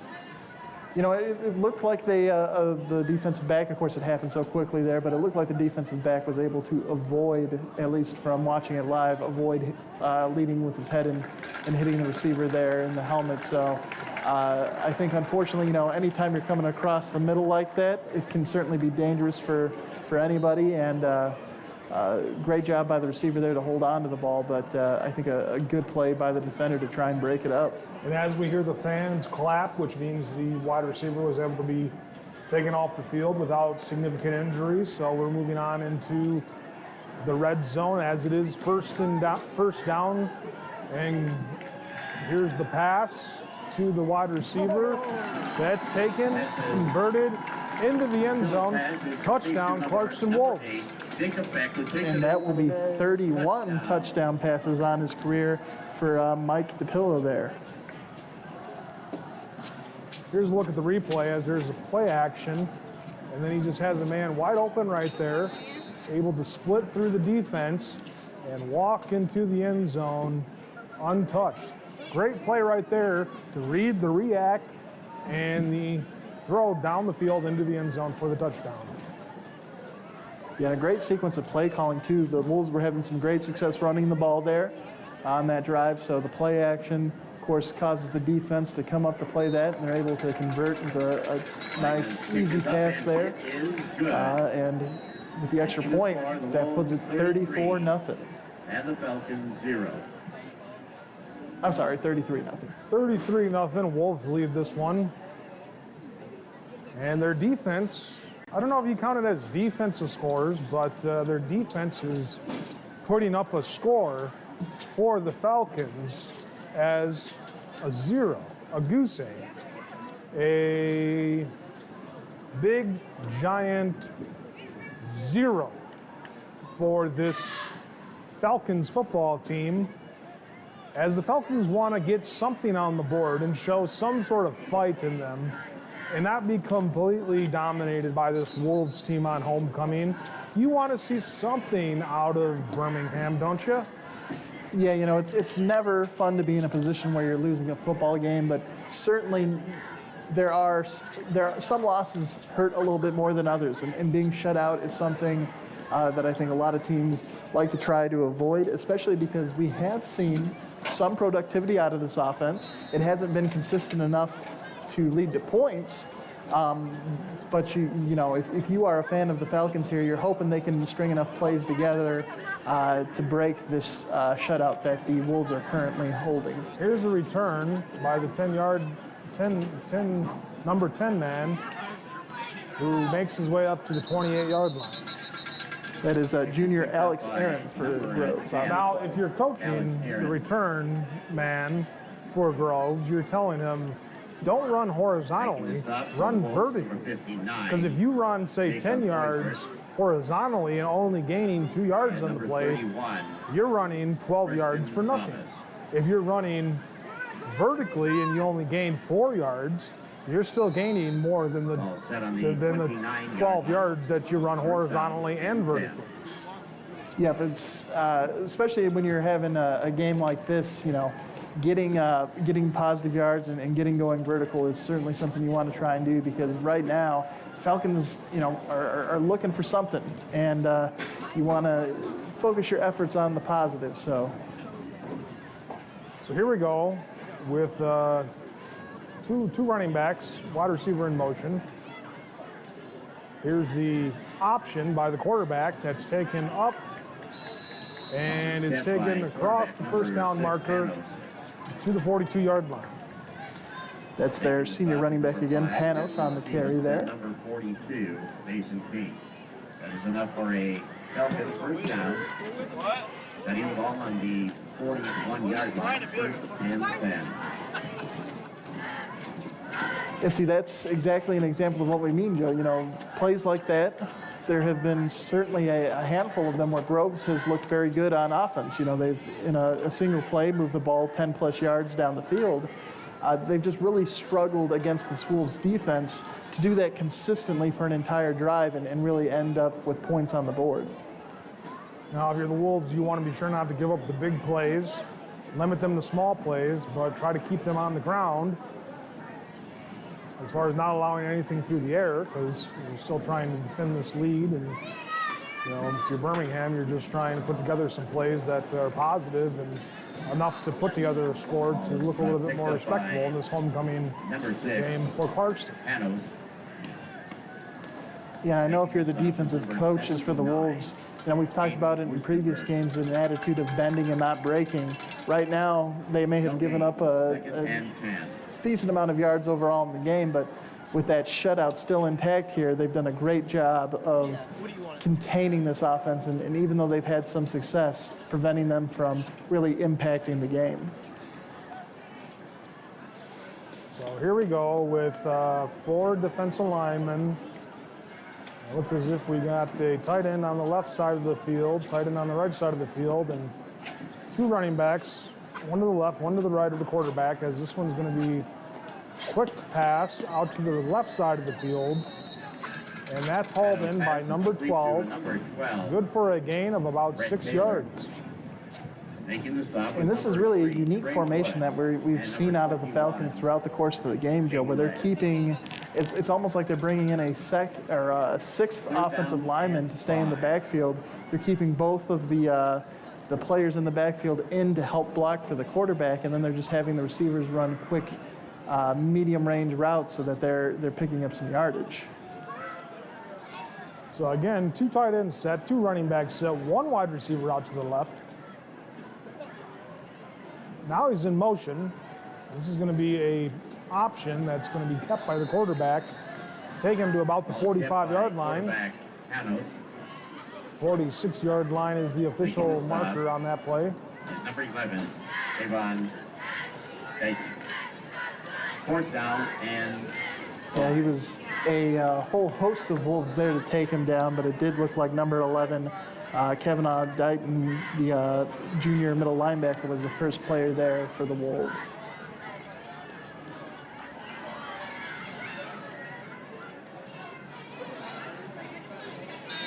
And that will be the end of the third quarter.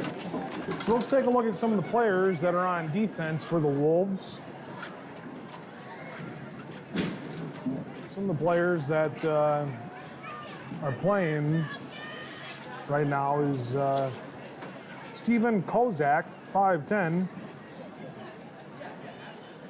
28. Number 28 is playing corner out there.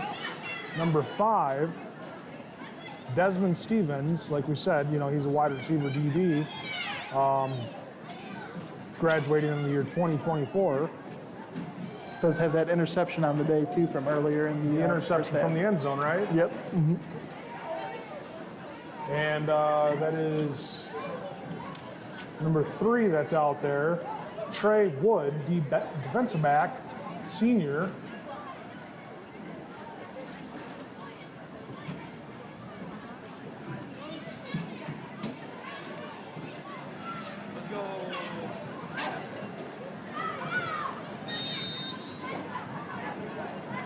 So it is now 4th down, and it looks as if they're going for it.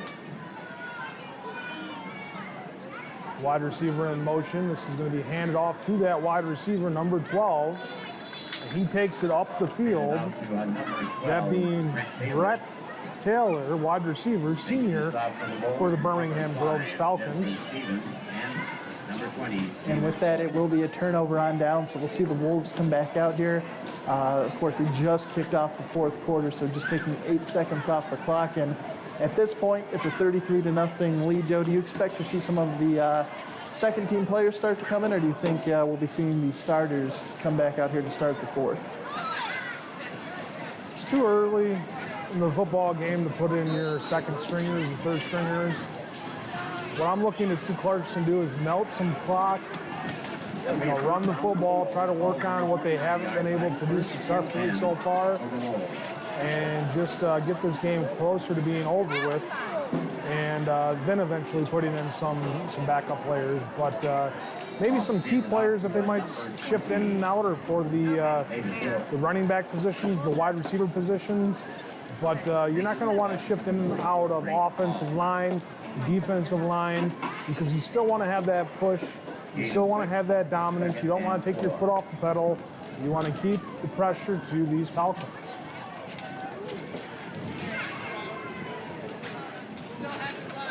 So number 52 is out there for Clarkston. Number 52 being Dominic Kalba. He's a guard, 6'4", 195.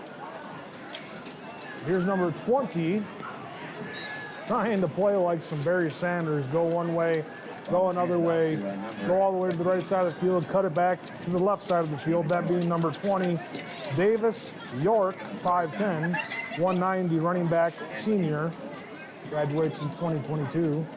Hello? You ready to go? Okay, I don't hear what you do. I just want to know where I want you to turn your location on so I can track you on the app. On that app. So here we go with 2 wide receivers out to the right, 3rd down, For that man in app. motion. That's fine. Hands off to the man in motion. This goes up the field, extends the ball for a reach of yardage, trying to pick up the 1st down. Let's see what they say. Jake Myers, defensive back. 44-yard line, 4th down, and Are we good? short 5.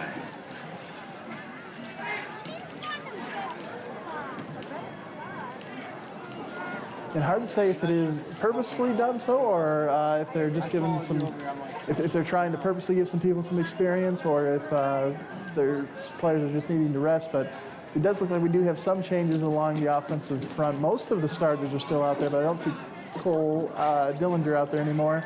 And I haven't seen, I was going to say I haven't seen Ethan Clark, but he is back there now, ready to run the ball. And the Falcons call a time punt.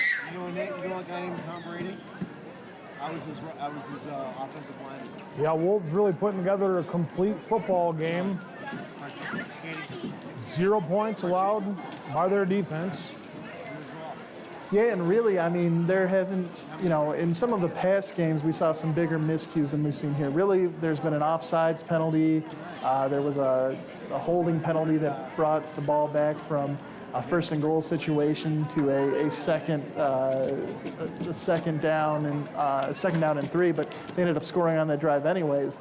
So really, the mental mistakes we've seen from the Wolves in this game have not been that significant. They haven't turned the ball over, and they really haven't given up any points here. So if you're the Wolves coaching staff, I think you're going to be leaving this game here pretty excited about what you've seen from your team. And Joe, as we've talked about, they've been really successful in all 3 phases of the game. So that brings up a 4th down. It looks as if they're going to stay on the field and go for it. So here we go with the play call. Looks as if he's changing from quarterback formation to punt formation. And that's going to be pooch kick down the side of the field and into the end zone for a touchback. Falcons are going to take over possession, and they're going to try to put together a drive here to do something to change that goose egg into a point production. Yeah, it's always rough when you look up at that scoreboard and you see that 0 there. As a team, you know, putting up some points here in this 4th quarter, if they're able to, will certainly make the bus ride home a little more pleasant. But you know, I think at this point, a Clarkston win is pretty much assured. I mean, there's still 10 minutes left, so something crazy could happen. But it definitely looks like the Wolves will be leaving with a win. But if you're on this Groves Falcons team, certainly hoping that you can do something positive here to close out the game. So it's not right move here. It's like it just seemed like Here's a play action out to the right side of the field. It looks like the defender got past his initial blocker and was able to chase the quarterback out of the pocket. But the quarterback, being on the bootleg, found the open man down the side of the field, and that's going to be good enough for a 1st down. And it does look like we're seeing some of those second-team players come out here now for the defense. So even though it's homecoming and a shutout is still intact, the coaching staff deciding to go with the backups to get them some experience here. Looks like here's a handoff. That's going to go up the field for a gain of 9. Falcons putting together some movement, pushing these Wolves backwards.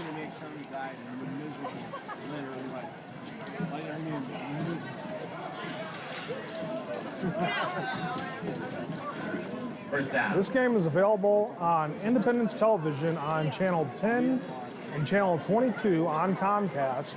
Also available on Clarkston Community Schools' YouTube page,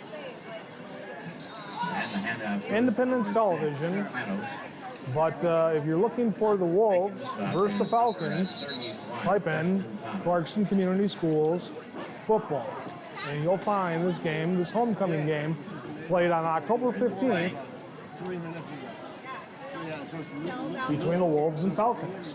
And while you're checking it out, make sure you do go ahead and hit that subscribe button so that you can tune into all future Clarkston, all the future sporting events that will be shown here on the Clarkston Community Schools YouTube page. Not only, of course, we have the varsity football here, Joe. Swim meets. We have the school board meetings. They really do quite a few number of productions make their way onto the YouTube channel. So again, if you do find yourself on the Clarkston Community Schools YouTube channel, make sure you subscribe and ring that bell so you're notified when all the new videos go live. I know I was subscribed, and I saw that they had the Powder Puff game on there on Monday. I tuned into that for a little while and was able to see how the girls were playing football, as this one's taken up the middle by the running back, and it looks as if he gets all the way within the 5-yard line and is brought down. They're going to try to say it was a fumble, but the referee's saying he was down by contact, and that's going to bring up a 1st and goal. Yeah, you definitely saw the Wolves there trying to say that that was a fumble and they should be going their way, but at this moment here, with the first team offense still in for Groves and the backups in for the Wolves, it does look like the shutout might be in danger here with 9 minutes and 12 seconds left in the game. It's in jeopardy. Here's the man in motion. Going up and into the end zone. Was he in the end zone? I think they're saying touchdown, Falcons. Birmingham strikes. They put up a touchdown late in this football game with 9 minutes remaining against Clarkston.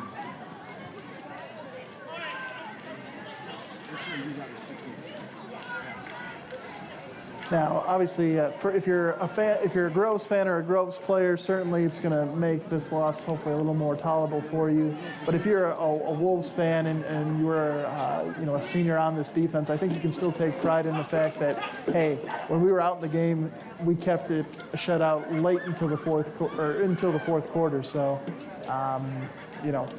it's a positive for one team, but if you're the Wolves, I don't think this touchdown takes away too much from what you were able to accomplish in this game. And they go for the 2-point conversion, and that is going to be successful.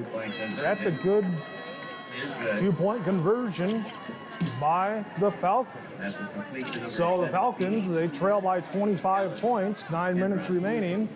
Probably not coming back in this football game, but nonetheless, they have made it a little bit more respectable. And even when you look at it as 6 compared to 8, if you score 8 points, that's 2 more points than 6, and you're that much more respectable converting a 2-point conversion than you would be not converting it, or simply just kicking the extra point. Yep, and it's also, as again, we've been talking about how they should be looking to try and in these remaining quarters they have, not only in this game but the season, try and build some positives. Being able to go into your playbook, have a play that you feel confident in for a 2-point conversion, and to go out there on the field and do it, especially against a team like Clarkston, who here today has been the better team. That certainly should make you feel better as a team because, throughout this entire game, the Wolves have sort of dominated. So being able to execute there and get that successful 2-point conversion is a positive sign for the Falcons. The fans from Birmingham, probably too far of a drive for the majority of them, as we see not a lot of fans over there on the visitor side, but some parents, some devoted fans making their way over here to Clarkston here tonight. And here's the kickoff, and that's going to be close to the out-of-bounds marker, but it's going to be picked up before it goes out of bounds, before Groves picks it up, and it's going to be possession for Clarkston at the 24-yard line. Oh, it's down on the 23-yard line. We're going to start to stand for the Wolves.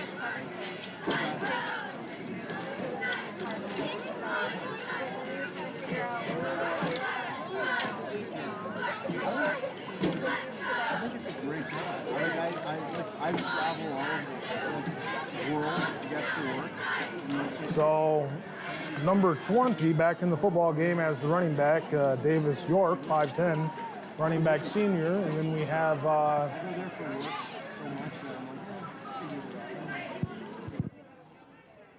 snap. It looks like it's going to be a false start, but they're not calling the play dead.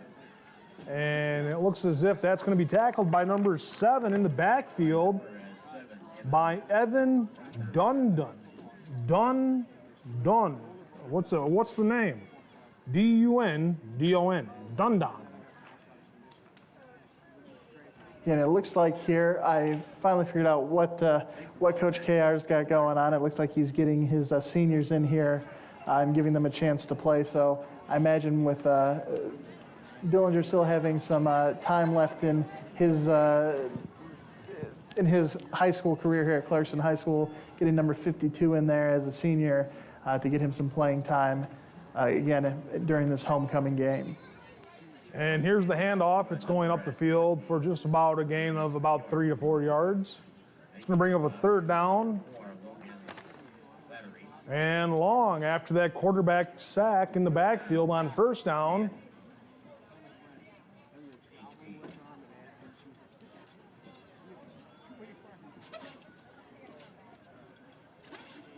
Third down, time is ticking, 7:50 to go in the 4th quarter.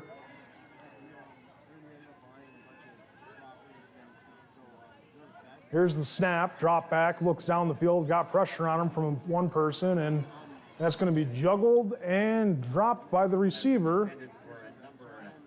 Unable to come up with that reception is Clarkston. Clarkston will have to send out their punt unit. Now, down by 25, how many scores is that? That's got to be 4 scores. Yep, that's at least 4 scores to get back into this game. So still quite a bit of padding here for the Wolves, but certainly some time remaining here for Groves to make this score closer. Here's the snap, high snap. Here's the punt. That punt goes from about the 5-yard line all the way to about the 36-yard line. Net punt of about 31 yards. And if you're playing field position, you're looking at this game and you're saying, well, hey, we're Clarkston, and you know, we basically have this game wrapped up in the third quarter, and now we're looking at it and it's looking like, you know, the Falcons are gaining a little bit of momentum. They just scored a 2-point conversion, a touchdown. Now all they need to do is work their way into the end zone one more time before they start making this score look a little bit more competitive than the game actually was.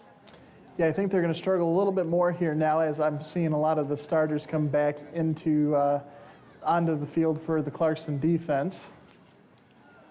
Here's the handoff, and that's quickly stopped by the defense.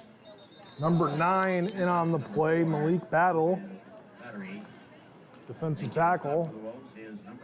There is a flag on the play, though.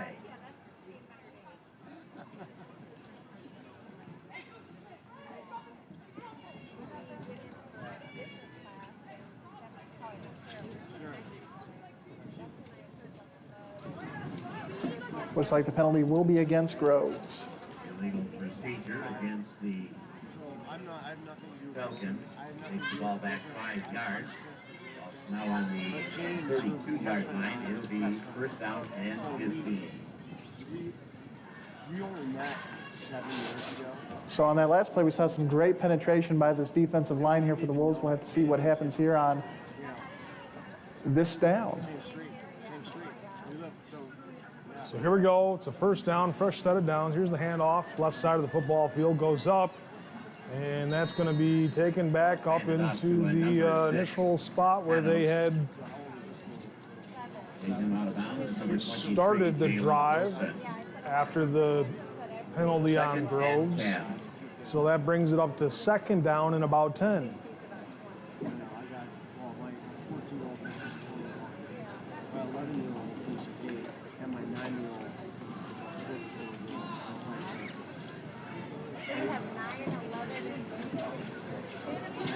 Here's the stretch. Hand off to 6. Looks like there was a little bit of a clipping that they might call on that play. Stavros Panos on the rush.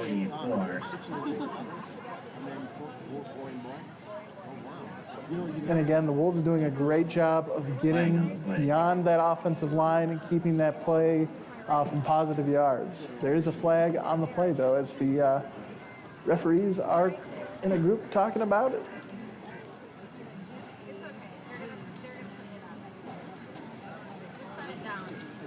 Looks like they're going to wave off the flag there.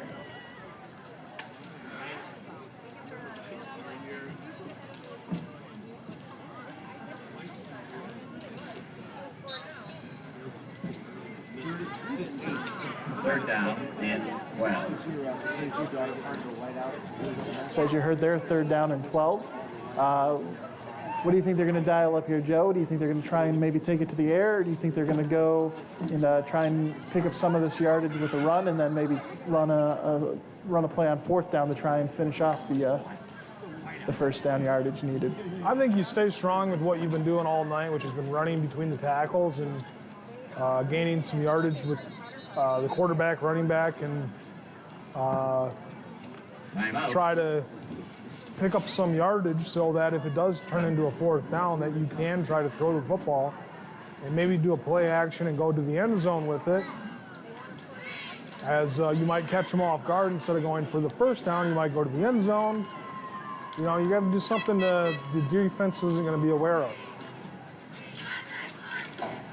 Yeah, and speaking of that, we did see the Wolves do that earlier in the game. If you remember, Joe, we had the third and long where they ran the screen, or sorry, it was a second and long. They ran the screen play, didn't pick up a whole lot. Then they did on third down the draw play. So 2 back-to-back very conservative plays, and then on the fourth down, they dialed up the trick play with the pass out to the receiver, toss back to the running back, who then threw it for the long touchdown pass.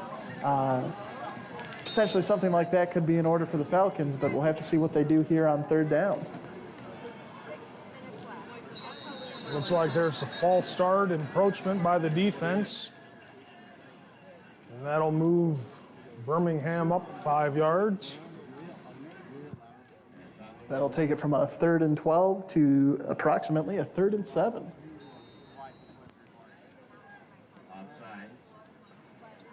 You know, if you're KR and you see this late in the game, you have to be thinking that's just a fundamental mistake that can't be happening at this stage of the season, right?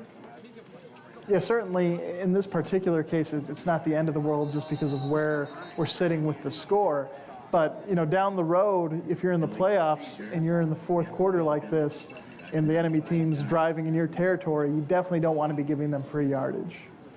I mean, it's one thing to give away that you're blitzing, but we've seen on numerous occasions this season the same exact blitz jump off sides.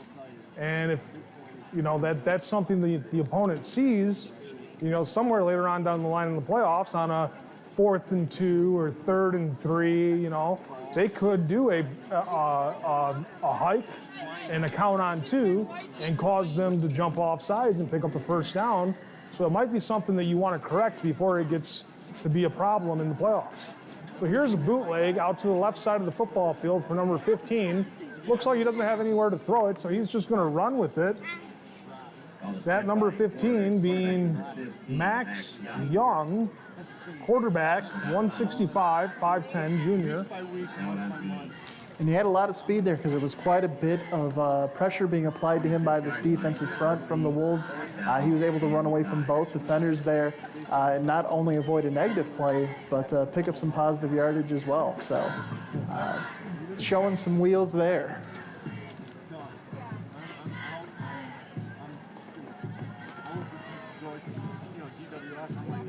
So it's now 4th down, as we have 3 wide receivers. There's the man showing blitz. And there's the pass down the field. Looks like it's off the fingertips of the intended target. And that's going to be a turnover on downs.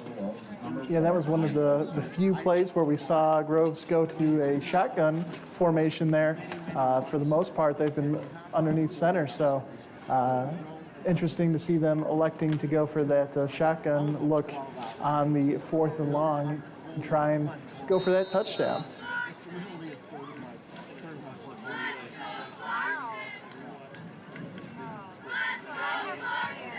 So you're tuning in to Clarkston Wolves taking on the Birmingham Groves Falcons here on Independence Television on Clarkston Community Schools YouTube page. Clarkston leads this one 33-8. This is going to, if they hold on for this victory, this is going to move them up to 7-1 on the season. They have a game against Oak Park next week away. Oak Park is not the greatest team, not the worst team, but a team they should beat. Looking at the Wolves' remainder of schedule, which is 1 game remaining, Oak Park, you know, you expect them to come out and play strong, but what do you expect from this team in the final 5-15 of this game and moving on into next week?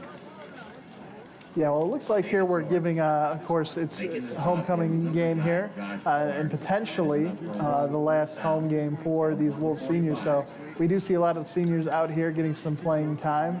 Of course, some of the starters are already seniors, so they're certainly some of the starting offense is still intact out there. But we're getting some of the other guys some chance to get some exposure here that have been helping this team on the scout team and the backups. So great to see that. But, you know, really, Joe, to your point, you take a look at the two teams as we head into next week against Oak Park. Really, I think the expectation is for Clarkston to win that game. You know, they really should be heading into the playoffs at 8-1. I think if for some reason they were to drop a game to Oak Park, that would certainly be them missing out on an opportunity to really, strengthen their positioning as they head into the playoffs. I think the ranking in the state is number 5 overall in Division I, number 6 out of all the teams in Detroit and Oakland County and Wayne County and Macomb County and Division I football. So they're ranked 5th, 6th, in the top 10, and we're going to have uphill battle as we have seen them have before when in the playoffs. But with this offensive line averaging 6'3", 250, quarterback at 6'6", here's a completed pass out to the left side of the field to number 81. Number 81, Adian Kurgis, 6'4", 175 wide receiver, class of 2023. We see this Wolves football team not really bowing down to anybody and can play football with anybody. So state title is not out of the question. They had one in 13, they had one in 14, they had one in 17. So is it wrong to think that they may have one in 2021? Certainly not, and I think if they can finish the season at 8-1 with a win next week against Oak Park, they will certainly be doing everything they can in the regular season to position themselves for another state championship. And we did have number 28 check in here at QB for Mike DePillo, the senior, who is now on the sidelines. That's Stephen Kozak, class of 2023, quarterback, 5'10", 150. And Joe, you had the numbers there right on the money in terms of how Clarkston is ranked. Number 5 in Oakland County, number 6 in Detroit, and then also ranked as number 12 in the state of Michigan. So, they certainly have the rankings.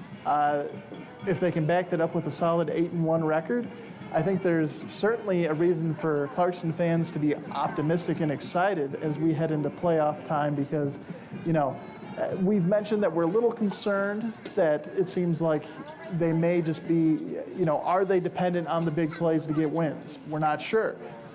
But, as they transition into playoff football, we're really, I think, seeing enough out of this team to be excited about their trajectory and really should feel confident that they have a chance to beat really anyone as they start the playoffs in a few weeks. Well, when you take a look at Clarkston as number 12 in the state in power rankings, as we see this man in motion, and his handoff is to number 32, and it's not going too far on that play, but say number 12 in Michigan. Where does Michigan rank in terms of, where the best football is from, in comparison to Texas, comparison to Florida, comparison to California, comparison to Chicago, where does Michigan rank against, these other perennial states of football? That's an excellent question.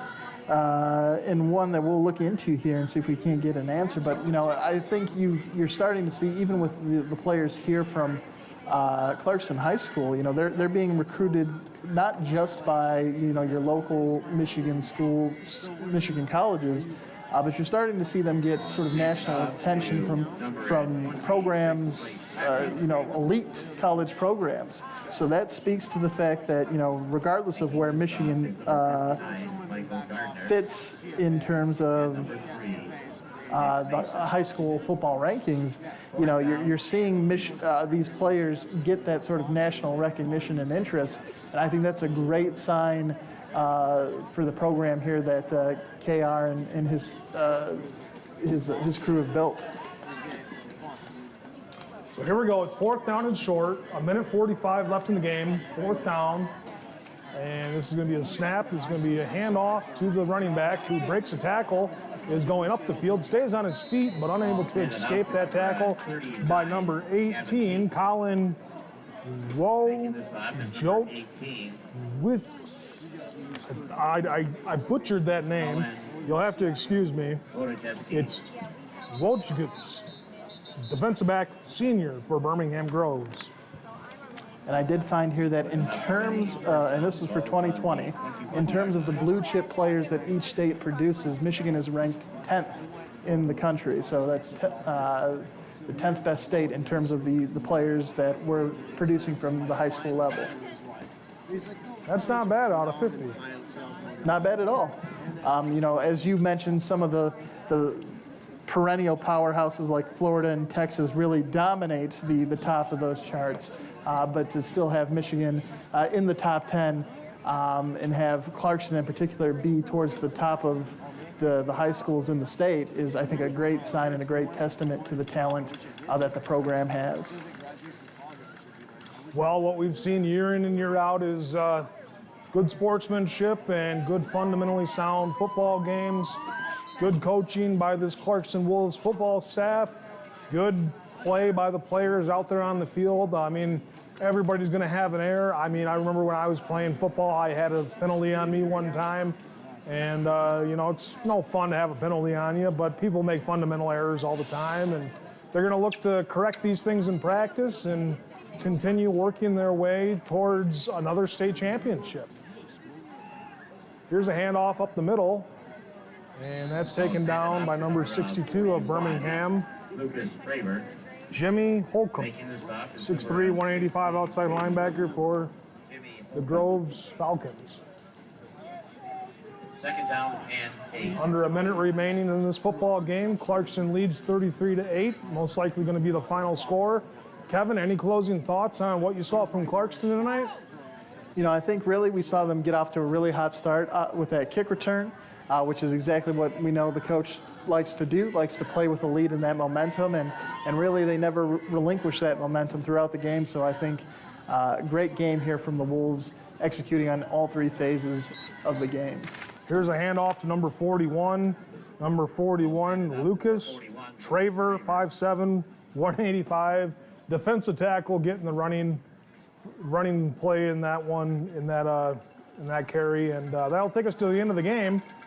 The Clarkston Wolves win this one on homecoming night, 33-8 over the Falcons. Clarkston moves on to 7-1. They play Oak Park next week, next Friday at 6 p.m., not 7, 6 p.m.